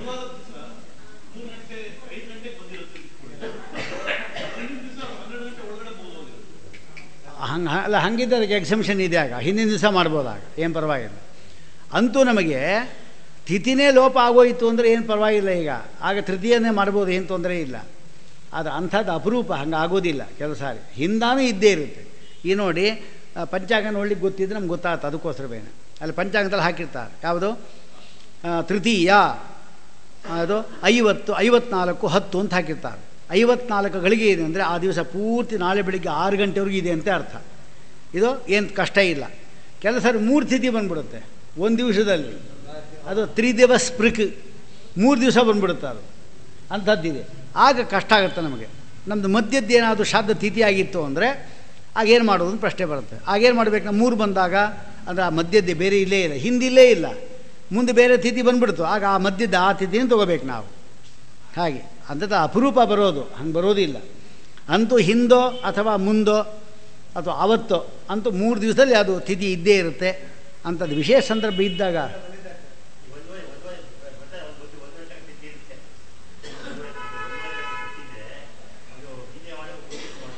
1:30, 3:30 ತನಕ ಆಗಲಿಲ್ವಲ್ಲ?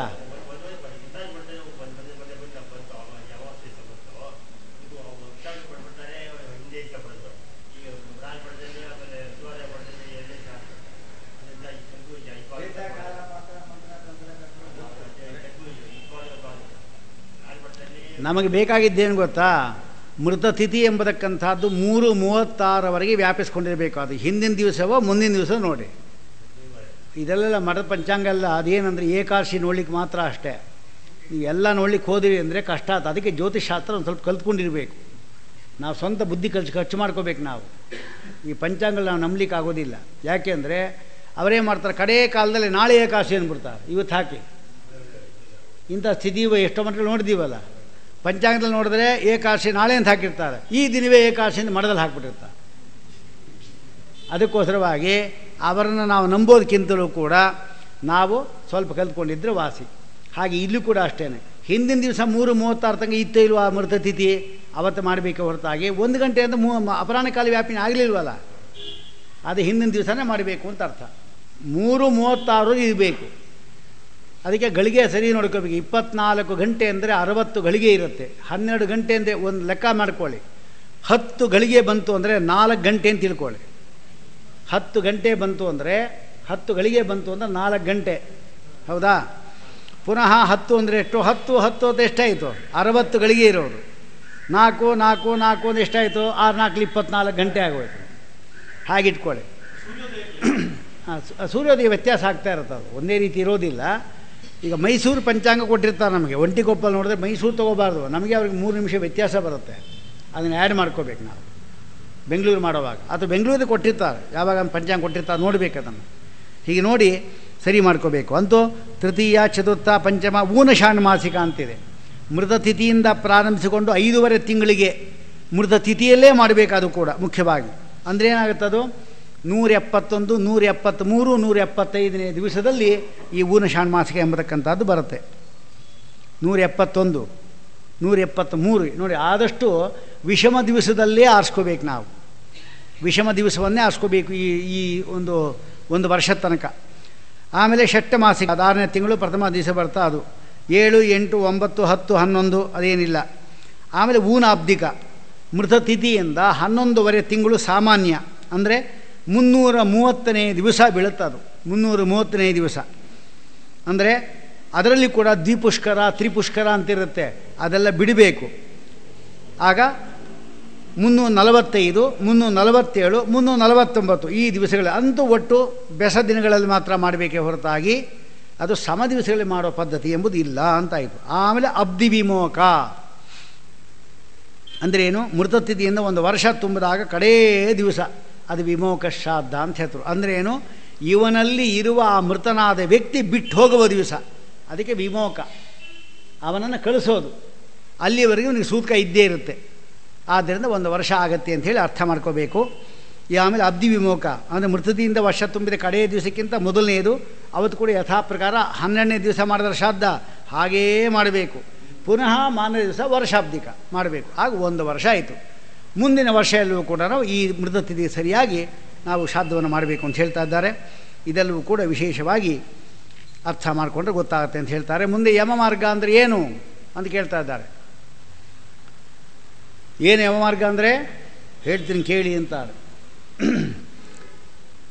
ಯಾವ ಪಾಪವನ್ನು ಮಾಡಿದರೆ ಈ ನರಕಕ್ಕೆ ಹೋಗ್ತಾರೆ, ಆ ನರಕದ ಸ್ವರೂಪ ಏನು? ಈಗ ಹೇಳಿದ್ದು ನರಕ ಸ್ವರೂಪವೇ, ಇನ್ನೂ ಸ್ಪಷ್ಟ ಆಗಬೇಕು ನಿಮಗೆ. ಅದಕ್ಕೋಸ್ಕರ ಹೇಳ್ತಾರೆ ಪಾಪ. ವೃಕ್ಷಛಾಯ ನ ತತ್ರಾಸ್ತಿ, ವೃಕ್ಷದ ನೆರಳು ಅಲ್ಲಿಲ್ಲ. ಯತ್ರ ವಿಶ್ರಮತೆ ನರಹ, ವಿಶ್ರಾಂತಿ ತಗೋಬೇಕು, ವೃಕ್ಷಛಾಯೆ ಇಲ್ಲ. ಯಸ್ಮಿನ್ ಮಾರ್ಗೇ ಚನ ಅನ್ನಾದ್ಯಂ, ಅನ್ನ ತಿಂಡಿ ಇಡ್ಲಿ ಎಲ್ಲ ಮಾರೋ ಹೋಟ್ಲುಗಳು ಯಾವುದು ಅಲ್ಲಿಲ್ಲ. ಏನ ಪ್ರಾಣಾನ್ ಸಮುದ್ಧರೇ, ಹಂಗೆ ಹೇಳಿದ್ರೆ ಜ್ಞಾಪಕ ಉಳಿಯೋದು. ಇಲ್ಲಿದ್ದಾಗ ಹೇಳಿದ್ರೆ ತಲೆ ಮರ್ತೋಗತ್ತೆ. ಅಂದರೆ ನರಕದಲ್ಲಿ ಈ ದಾರಿ ಉದ್ದಕ್ಕೂ ಹೋಟ್ಲುಗಳು ಸಿಗುತ್ತೆ, ಅಲ್ಲಿ ಯಾವುದೂ ಇಲ್ಲ. ನೆರಳು ಸಿಗುತ್ತೆ ಬೇಕಾದ್ರೆ, ಇಲ್ಲಿ ಅದು ಯಾವುದೂ ಇಲ್ಲ. ಆಮೇಲೆ ಮುಂದೆ ಇದರ ಮಧ್ಯೆ ಏನಾಗುತ್ತೆ ಅಂದರೆ, ನಾ ಹಿಂದೆ ಹೇಳಿದ್ನಲ್ಲ, ಈ ತಂದೆ ತಾಯಿಗಳು ಬಂಧು ಬಳಗ ಅವರೆಲ್ಲ ಇದ್ದ ನೋಡಿ, ಅವರೆಲ್ಲರೂ ಕೂಡ ಕಣ್ಣೀರು ಸೂಸೋದು, ಕಫ ಹಾಕೋದು, ಆಮೇಲೆ ಇದೆಲ್ಲ ಇರುತ್ತೆ ನೋಡಿ. ಇದೆಲ್ಲವೂ ಕೂಡ ಅವನಿಗೆ, ಆ ಪ್ರೇತನಿಗೆ ಆಹಾರವಾಗೋದು ಬೇರೆ ಅವಕಾಶ ಇದೆ. ಅತಃ ನ ರೋದಿತವ್ಯಂ, ಅಳಬಾರದು. ಕ್ರಿಯಾ ಕಾರ್ಯ ಸ್ವಶಕ್ತಿದ, ಅದಕ್ಕೆ ಯಥಾಶಕ್ತಿ ಕ್ರಿಯೆಯನ್ನು ಮಾಡಬೇಕು. ಪಾತಯಂತಿ ಗತಂ ಸ್ವರ್ಗಂ ಅಶ್ರುಪಾತೇನ ರಾಘವ ಅಂತ ಹೇಳ್ತಾರೆ. ಅಂದರೆ ಏನು? ಪಾತಯಂತಿ ಗತಂ ಸ್ವರ್ಗಂ, ಸ್ವರ್ಗಕ್ಕೆ ಹೋಗಿದ್ದರೂ ಕೂಡ ಅವನು ಇವರ ಹತ್ತು ಅವನನ್ನು ನರಕಕ್ಕೆ ಎಳಿತಾರೆ. ನೋಡಿ ಎಷ್ಟು ಅಳಬಾರ್ದು ಅಂತ ಹೇಳಿಕೆ. ಯಾಕೆಂದರೆ ಎಷ್ಟು ಹತ್ತಿರ ತಾನೇ ಅವನು ವಾಪಸ್ ಬರ್ತಾನೆ ಹೇಳಿ ನೋಡೋಣ. ಬರೋದಿಲ್ಲ. ಹೋದನೆ ಯಾರೂ ಬರೋದಿಲ್ಲ. ಅದಕ್ಕೋಸ್ಕರವಾಗಿ ಮುಂದೆ ಶವದಹನ ಆದರೆ ಮತ್ತು ಅಲ್ಲೇ ಇದ್ದರೆ ದುಃಖ ಉಮ್ಮಳಿಸಿ ಬರ್ತಾರೆ, ಏನು ಮಾಡೋದು? ಅದಕ್ಕೋಸ್ಕರ ಸ್ಮಶಾನಕ್ಕೆ ಹೋಗಿ ಒಂದು ಸಾರಿ ಅವಕಾಶ ಇದೆ. ಈಗ ಅಳ್ರಿ ಅಂತಾರವರು ಪುರೋಹಿತರು. ಈಗ ಅಳ್ಬೋದು ಅಂತಾರೆ. ಆಗ ಶಂಖವಾದ್ಯ ಮಾಡ್ಕೊಂಡು ಅಳ್ಬೋದು. ಆಗ ಭಾರಿ ಖುಷಿ ಆಗುತ್ತಂತ ಅವನಿಗೆ. ಅದು ಬಿಟ್ಟು ಸುಮ್ಮನೆ ಕಣ್ಣೀರು ಸೂರಿಸಿ ಸುಮ್ಮನೆ ಹತ್ತು ಅವನಿಗೆ ಇನ್ನೂ ಹಿಂಸೆ ಕೊಡಬಾರ್ದು.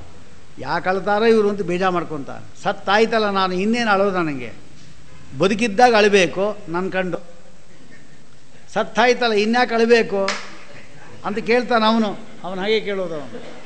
ಅದಕ್ಕಾಗಿ ರೋದಿತವ್ಯಂ ತಥೋ ಗಾಢಂ ಏವಂ ತಸ್ಯ ಸುಖಂ ಭವೇ, ಆಗ ಅಳಬೇಕು ಅಂತ ಹೇಳ್ತಾ ಇದ್ದಾರೆ.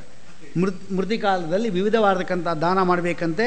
ಛತ್ರಿ ಅಥವಾ ಚಪ್ಪಲಿ, ಕಮಂಡಲು, ಯಜ್ಞೋಪವೀತ, ಬೀಸಣಿಗೆ ಇದೆಲ್ಲ ದಾನ ಮಾಡಬೇಕು. ಛತ್ರಿ ಎಂಬುದಕ್ಕಂಥದ್ದು ಕರಿ ಛತ್ರಿ ಕೊಟ್ಬಿಡಬಾರ್ದು. ಅದೇ ಇರೋದು. ಛತ್ರಿ ಎಲ್ಲ ಕೊಡೋದು ಯಾವುದು? ಕರಿ ಛತ್ರಿ. ಇದು ಮಾತ್ರ ಕರಿ ಛತ್ರಿ ಕೊಡಬಾರ್ದು. ಬಿಳಿ ಛತ್ರಿ. ಆ ವರನಿಗೂ ಅಷ್ಟೇ, ಮೊದಲೇ ಅವನು ಕರೀಗಿರ್ತಾನೆ. ಆ ಛತ್ರಿ ಬಡಿ ಇಟ್ಬಿಟ್ರು ಒಂದು ಆ ಸೂರ್ಯನ ಬೆಳಗ್ಗೆ ಬಿಡದೆ ಇನ್ನೂ ಕರಿ ಅಮಾವಾಸ್ಯೆ ಆಗಿಬಿಡ್ತಾನೆ ಅವನು. ಅದಕ್ಕೋಸ್ಕರವಾಗಿ ಅಲ್ಲಿ ಕೂಡ ಬಿಳಿ ಛತ್ರಿ ಇಡಬೇಕು. ಮದುವೆಯಲ್ಲಿ ಇನ್ನು ಮಕ್ಕಳಿಗೆ ಮೊಮ್ಮಕ್ಕಳು ಮದುವೆ ಮಾಡಿಸುವಾಗ ಕರಿ ಛತ್ರಿ ತರಬೇಡಿ, ಬಿಳಿ ಛತ್ರಿ ತನ್ರಿ. ಬಿಳಿ ಛತ್ರಿ ಇಡಬೇಕು. ಕರಿಯಿಂದ ತಾಮಸ, ನಮ್ಮಲ್ಲಿ ಅದಿಲ್ಲ, ಸಾತ್ವಿಕ ತಗೋಬೇಕು. ಅದಕ್ಕೋಸ್ಕರವಾಗಿ 100 ಶಲಾಕ ಇರುತ್ತೆ ಕಡ್ಡಿಗಳು ಛತ್ರಿಯಲ್ಲಿ, ಅದು ತಗೋಬೇಕು ಅಂತ ಹೇಳ್ತಾರೆ. ಹಿಂದೆಲ್ಲ ಅದಕ್ಕೋಸ್ಕರ ಮಾಡಿಸ್ತಾ ಇದ್ರು ಅವರು, ದಾನ ಕೊಡಲಿಕ್ಕೆ ಛತ್ರಿ ಮಾಡಿಸ್ತಾಯಿದ್ರು. ಸೂರ್ಯ ದೇವತಾಕಬಾರತಕ್ಕಂಥದ್ದು ಇದು. ಈ ದಾನ ಮಾಡಿದ್ದರಿಂದ ಅಲ್ಲಿ ದಾರಿ ಉದ್ದಕ್ಕೂ ಈ ಛತ್ರಿ ದಾನ ಕೊಟ್ಟಿದ್ದರಿಂದ ಅವನಿಗೆ ನೆರಳು, ವೃಕ್ಷ ಛಾಯ ಸಿಗತ್ತೆ. ದೇವಾವೃಧ ಅಂತ ಒಬ್ಬ ವ್ಯಕ್ತಿ ಇದ್ದ. ಅವನು 8 ಶಲಾಕೆಗಳ ಬಿಡಿ ಛತ್ರಿ ದಾನ ಮಾಡಿದ್ದಂತ. ಅದಕ್ಕೋಸ್ಕರವಾಗಿ ಅವನು ಸ್ವರ್ಗಕ್ಕೆ ಹೋದ ಎಂಬುದಾಗಿ ಮಹಾಭಾರತ ಶಾಂತಿ ಪರ್ವದಲ್ಲಿ ಆ ಮಾತನ್ನು ಹೇಳ್ತಾರೆ. ದೇವಾವೃಧ ಅಂತ ಅವನಿಗೆ ಹೇಳ್ತಾರೆ. ಬರೀ ಛತ್ರಿ ದಾನ ಕೂಡ ಸ್ವರ್ಗಕ್ಕೆ ಹೋಗಿದ್ದ ಅಂತ ಹೇಳ್ತಾರೆ. ನೀವೇನು ಕೊಡ್ತೀರೋ ಅದು ನಿಮ್ಮ ಹಿಂದೆ ಬಂದೇ ಬರುತ್ತೆ. ಏನು ಕೊಡೋದಿಲ್ವೋ ಅದು ಯಾವುದು ಹಿಂದೆ ಬರೋದಿಲ್ಲ. ದತ್ತವಾ ಶತಶಲಾಕಮ್ಯ ಸಿತವಸ್ತ್ರೋಪಶೋಭಿತಂ. ಸಿತವಸ್ತ್ರ, ಬಿಳಿ ಬಟ್ಟೆ ಅದರಿಂದ ಇರಬೇಕು ಅಂತ ಹೇಳ್ತಾರೆ. ಪಾದರಕ್ಷೆ ಹೇಳ್ತಾ ಇದ್ದಾರೆ. ಪಿತೃಗಳ ತೃಪ್ತಿಗೋಸ್ಕರವಾಗಿ ಪಾದರಕ್ಷೆ ದಾನ ಕೊಟ್ಟಿರಬೇಕಂತ. ಈಗ ಯಾಕೆಂದರೆ ನ ಜಲಂ ದೃಶ್ಯತೆ ತತ್ರ ತೃಷಿತ ಅತಿವ್ಯಪ್ಪಿಬೇತ್ ತಪಂತೆ ದ್ವಾದಶ ಆದಿತ್ಯ. 12 ಸೂರ್ಯರು ಉರಿತಾ ಇರ್ತಾರಲ್ಲಿ. ಆ ಜಾಗದಲ್ಲಿ ಅವನು ಹೋಗಬೇಕು. ಚಪ್ಪಲಿ ಅಂತ ಕೊಡಬೇಕು. ಯಾರು ಕೊಡಬೇಕು ಅದು ಆಲೋಚನೆ ನೋಡಬೇಕು. ಆಚಾರ ಕೊಡಬೇಕು. ಆಚಾರ ಕಾಲು ಇಷ್ಟಿತ್ತು. ಅವನು 12 ಸೈಡ್ ತಂದ. ಎಲ್ಲಿ ಕುತ್ತಿಗೆ ಹಾಕಬೇಕೋ ಕಾಲಿಗೆ ಹಾಕ್ಕೋಬೇಕು. ದಾನ ಕೊಟ್ಟಿದ್ದವನು ಉಪಯೋಗ ಮಾಡಿದ್ರೆ ಮಾತ್ರ ಫಲ ಅಷ್ಟೇ. ನೀವು ಬಳೆ ಕೊಡುವಾಗಲೂ ಅದೇ ನಿಯಮ ಇಟ್ಕೊಳ್ಳಿ. ಬಳೆ ಕೊಡುವಾಗ ದೊಡ್ಡ ಬಳೆ ತಂದುಬಿಟ್ರಿ ಅಂದರೆ ಹಾಗಾದರೆ ಅದು ಇಲ್ಲಿಗೆ ಬರುತ್ತೆ. ಅದು ನೀವು ತೋಳು ಬಳೆ ಕೊಟ್ಟಿದ್ದೋ, ಈ ಬಳೆ ಕೊಟ್ಟಿದ್ದೋ, ಕಂಕಣ ಕೊಟ್ಟಿದ್ದೋ. ಅದಕ್ಕಾಗಿ ಅವರಿಗೆ ಹೇಳಬೇಕು, ನಿಮ್ಮ ಸೈಜ್ ಬಳೆ ನೀವೇ ತಂದುಬಿಡ್ರಿ, ಹಾಕ್ಕೊಂಡೇ ಬಂದುಬಿಡಿ, ಏನು ಪರವಾಗಿಲ್ಲ. ನಾವು ಅದಕ್ಕೇನು ಬೆಲೆ ಕೊಡಬೇಕು ಕೊಡ್ತೀವಿ. ಹಾಗೆ ಮಾಡಬೇಕು. ಹಾಂ,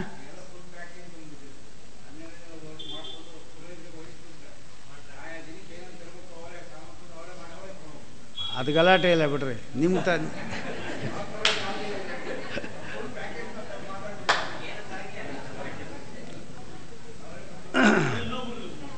ನಿಮ್ಮ ಕೆಲಸ ಉಳೀತು ಅಷ್ಟೇ. ನಿಮ್ಮ ಕೆಲಸ ಉಳೀತು, ಅವರ ಲಾಭ ಆಯಿತು ಅಷ್ಟೇ ಹೊರತಾಗಿ. ಹಾಂ,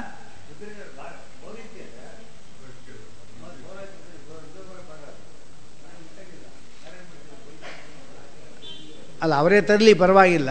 ಅಂತೂ ನಮಗೇನಪ್ಪ ಅಂದರೆ ಆ ದಾನವನ್ನು ಕೊಡುವಾಗ ಅದನ್ನು ಯಥಾ ಪ್ರಕಾರ ಅವರ ಮುಂದೆ ಇಟ್ಟು ನಾವು ನಮಸ್ಕಾರ ಮಾಡೋಕ್ಕೆ ಅವರೇ ತರಲಿ. ಯಾಕಂದರೆ ಎಲ್ಲವೂ ನಾವೇ ತರ್ತೀವಿ ಗೊತ್ತಾಗೋದಿಲ್ಲ. ಯಾವುದಾದ್ರು ತಂದುಬಿಡೋದು ಅದೆಲ್ಲ ಯಾಕೆ ಗಲಾಟೆ. ಅದಲ್ಲ ಅವ್ರ ಮನೇಲಿ ಕೆಲವು ಇರುತ್ತೆ, ಯಾವುದೋ ಒಂದು ಬೇರೆ ಕಾರ್ಯಕ್ರಮಗಳು ತಂದಿತ್ತ ಉಳಿದಿರುತ್ತೆ. ಅದೇನು ತಪ್ಪಲ್ಲ, ಏನು ತೊಂದರೆ ಇಲ್ಲ, ತಲೆ ಕೆಡಿಸ್ಕೋಬೇಕಾಗಿಲ್ಲ. ಅವರ ಹಾಂ,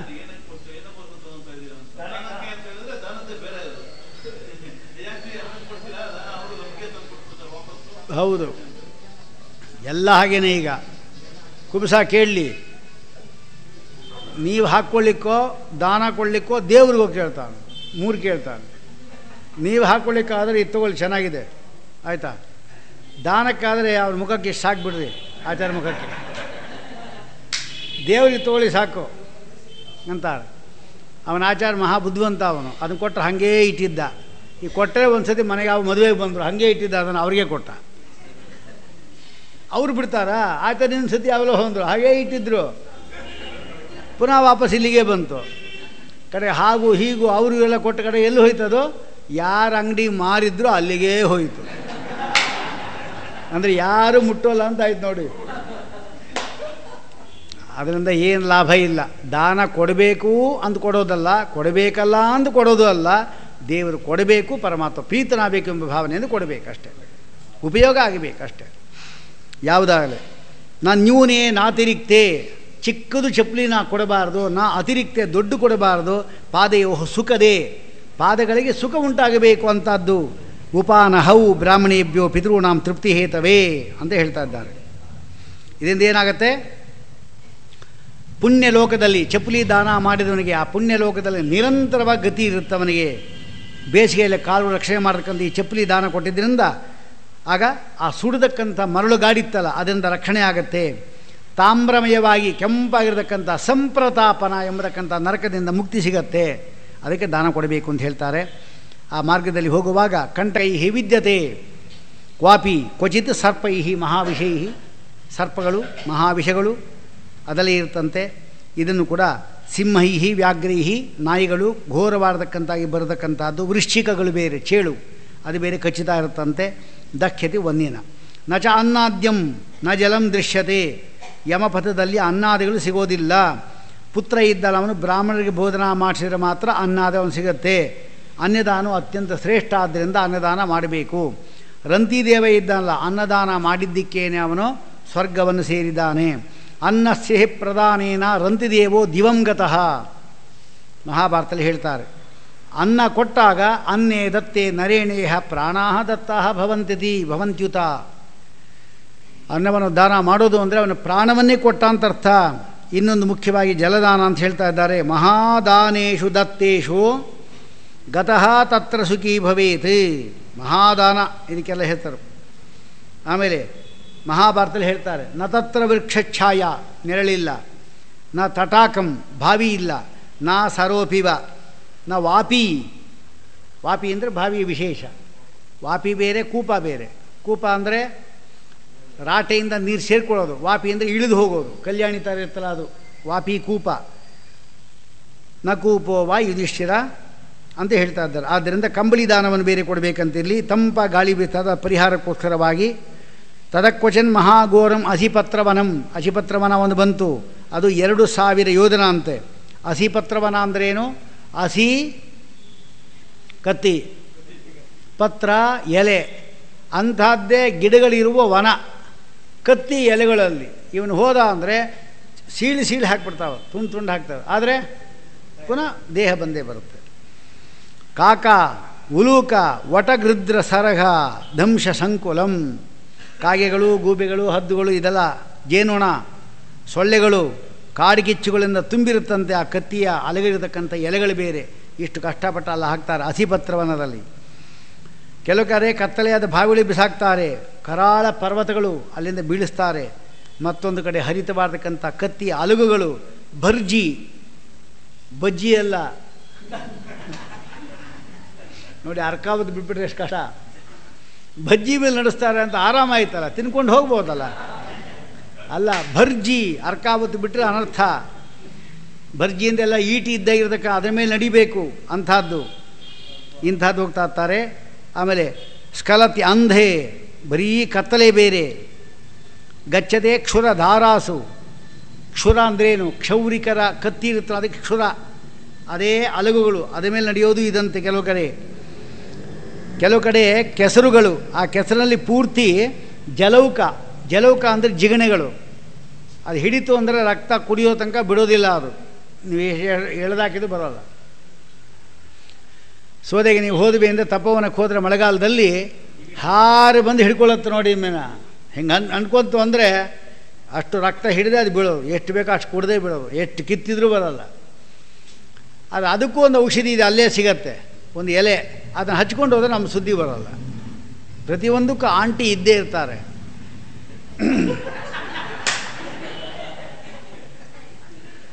ಸಂತಪ್ತ ವಾಲುಕಾಕೀರ್ಣೆ ಧಮಾತ ತಾಮ್ರಮಯೇ ಕ್ವಚಿತ್ ಅಂಗಾರ ರಾಶೋ ಮಹಾಧೂಮಾಕುಲೇ ಕ್ವಚಿತ್. ಸುಡ್ತಾ ಇರತಕ್ಕಂಥ ಮರಳು ಕಾದ ತಾಮ್ರದ ಸ್ಥಳ, ಕಡೆಯಲ್ಲಿ ಕೆಂಡಗಳ ರಾಶಿ, ಕಪ್ಪಾಗಿರ್ತಕ್ಕಂಥ ಹೊಗೆಯಿಂದ ತುಂಬಿರತಕ್ಕಂಥದ್ದು ಈ ಜಾಗದಲ್ಲಿ ಓಡಾಡೋದು. ಕೆಲವು ಕಡೆ ಅಂಗಾರ ವೃಷ್ಟಿ, ಕೆಂಡಗಳೇ ತಲೆ ಮೇಲೆ ಬೀಳೋದು. ಶಿಲಾವೃಷ್ಟಿ, ಅದು ವಜ್ರದಿಂದ ಇರತಕ್ಕಂಥ ಕಲ್ಲುಗಳು. ರಕ್ತವೃಷ್ಟಿ, ಶಸ್ತ್ರವೃಷ್ಟಿ, ಕ್ವಚಿತ್ ಉಷ್ಣಾಂಬ ವರ್ಷಣ, ಬಿಸಿ ಬಿಸಿ ಬಿಸಿ ನೀರು ತಲೆ ಮೇಲೆ ಬೀಳೋದು. ಈ ನರಕ ಇದಂತೆ. ಉಪ್ಪು ತುಂಬಿದ ಕೆಸರಿನ ಮಳೆ ಅಲ್ಲಿ ಬೀಳ್ತಾ ಇರುತ್ತೆ. ಅತ್ಯಂತ ಆಳವಾಗಿರ್ತಕ್ಕಂಥ ಜಾಗ ಇದಂತೆ. ವಪ್ರ ಪ್ರವಹಣಂ, ಅದು ಎತ್ತರ ಮೇಲೆ ಹತ್ತಿಸಿ ಅವನನ್ನು ಗುಹೆಯಲ್ಲಿ ಪ್ರವೇಶ ಮಾಡಬೇಕಾಗತ್ತೆ. ಆ ಕಷ್ಟಪಡ್ತಾರೆ. ಈ ಕತ್ತಲೆಯಲ್ಲಿ ಹೋಗೋದು ಹೇಗೆ? ಅದಕ್ಕೆ ದಾತವ್ಯಾಹ ಸತತಂ ದೀಪಾಹ, ದೇವ್ರ ಮುಂದೆ ದೀಪ ಹಚ್ಚಿದ್ದೇನಿದೆ ಅದು ದೇವತಾ ಪಿತು ತರ್ಪಕಾಹ ಅಂಧಾತ್ ಕೂಪಾತ್ ಉತ್ತರಂತಿ ದೀಪದಾನೇನ ತರ್ಪಿತಾಹ. ಅದಕ್ಕೆ ದೇವ್ರ ಮುಂದೆ ದೀಪ ಇಡೋದು. ಆಮೇಲೆ ನವರಾತ್ರಿಯಲ್ಲಿ ದೀಪಗಳು ಬರ್ತಲ್ಲ, ಅದು ದೇವ್ರ ಮುಂದೆ ದೀಪಗಳು. ದೀಪಾವಳಿ ದಿವಸದಲ್ಲಿ ದೀಪ ಇರತಕ್ಕಂಥದ್ದು. ನರಕ ಚತುರ್ದಶಿ ದಿವಸದಲ್ಲಿ ಒಂದು ದೀಪ ಇಡಬೇಕು, 2 ದೀಪ. ಯಾವುದದು? ಯಮದೀಪ ತ್ರಯೋದಶಿ ದಿವಸ. ಯಮತ್ರಯೋದಶಿ ಯಾವತ್ತು ಸಾಯಂಕಾಲ ದೀಪ ಹಚ್ಚಬೇಕು, ಅದು ಯಮಧರ್ಮನಿಗೆ. ಇದನ್ನು ನರಕದ ದುಃಖ ನಮಗಿರೋದಿಲ್ಲ. ಇದೆಲ್ಲ ಹೇಳ್ತಾ ಇರೋದು ನರಕ ಚತುರ್ದಶಿ ದಿವಸದಲ್ಲಿ. ಮಾರನೇ ದಿವಸ ಬೆಳಿಗ್ಗೆ ಪ್ರತಿಯೊಬ್ಬರೂ ಕೂಡ ಸ್ನಾನ ಮಾಡಿ ಆದಮೇಲೆ ಒದ್ದೆ ಬಟ್ಟೆ ಉಟ್ಕೊಂಡು 2 ದೀಪ ಹಚ್ಚಬೇಕು. ಅದು ಯಾರಿಗೆ ಅಂದರೆ ಯಮನ ಸೇವಕರಾದ ಮೃತ್ಯುವಿನ ಮಕ್ಕಳಾದ ನಾಯಿಗಳು. ಶುನಕವು ಶಾಮ ಶಬಲವು, ಮೃತ್ಯುಜೌ ಯಮ ಸೋದರವು, ತುಷ್ಟೌ ಸ್ಯಾತಾಂ ಚತುರ್ದಶ್ಯಾಂ ದೀಪದಾನೇನ ಮೃತ್ಯುಜೌ. ಮೃತ್ಯುವಿನ ಮಕ್ಕಳಾದ ಈ 2 ನಾಯಿಗಳು ದೀಪದಾನದಿಂದ ಸಂತುಷ್ಟರಾಗ್ತಾರೆ. ಆಗ ಅಲ್ಲೊಂದು ನರಕ ಇದೆ, ಅದಕ್ಕೇನು ಹೆಸರು? ಸಾರಮೇಯ ಅದನ. ಸಾರಮೇಯ ಅಂದ್ರೇನು? ನಾಯಿ. ಅದರಿಂದ ತಿನ್ನಲ್ಪಡುವುದು ಆ ನರಕಕ್ಕೆ ಹೆಸರು. ಅದರಲ್ಲಿ 722 ಜಾತಿ ನಾಯಿಗಳಿರುತ್ತೆ, ಅದೆಲ್ಲ ಅಟ್ಟಿಸ್ಕೊಂಬರುತ್ತೆ. ಆಗ ಈ 2 ನಾಯಿಗಳು ತಡೆಯುತ್ತವೆ. ಅಂತ ಒಂದಾನ ಹೋಗಿ ತಪ್ಪಲ್ಲ ನಮಗೆ, ಅಷ್ಟೇ ಸಾಕು, ಸಂತೋಷ ಪಡಬೇಕು. ಇಂಥದ್ದೆಲ್ಲ ಇದಂತೆ. ಇಷ್ಟು ಜೀರ್ಣ ಮಾಡ್ಕೊಳ್ಳಿ, ನಾಳೆ ನೋಡೋಣ.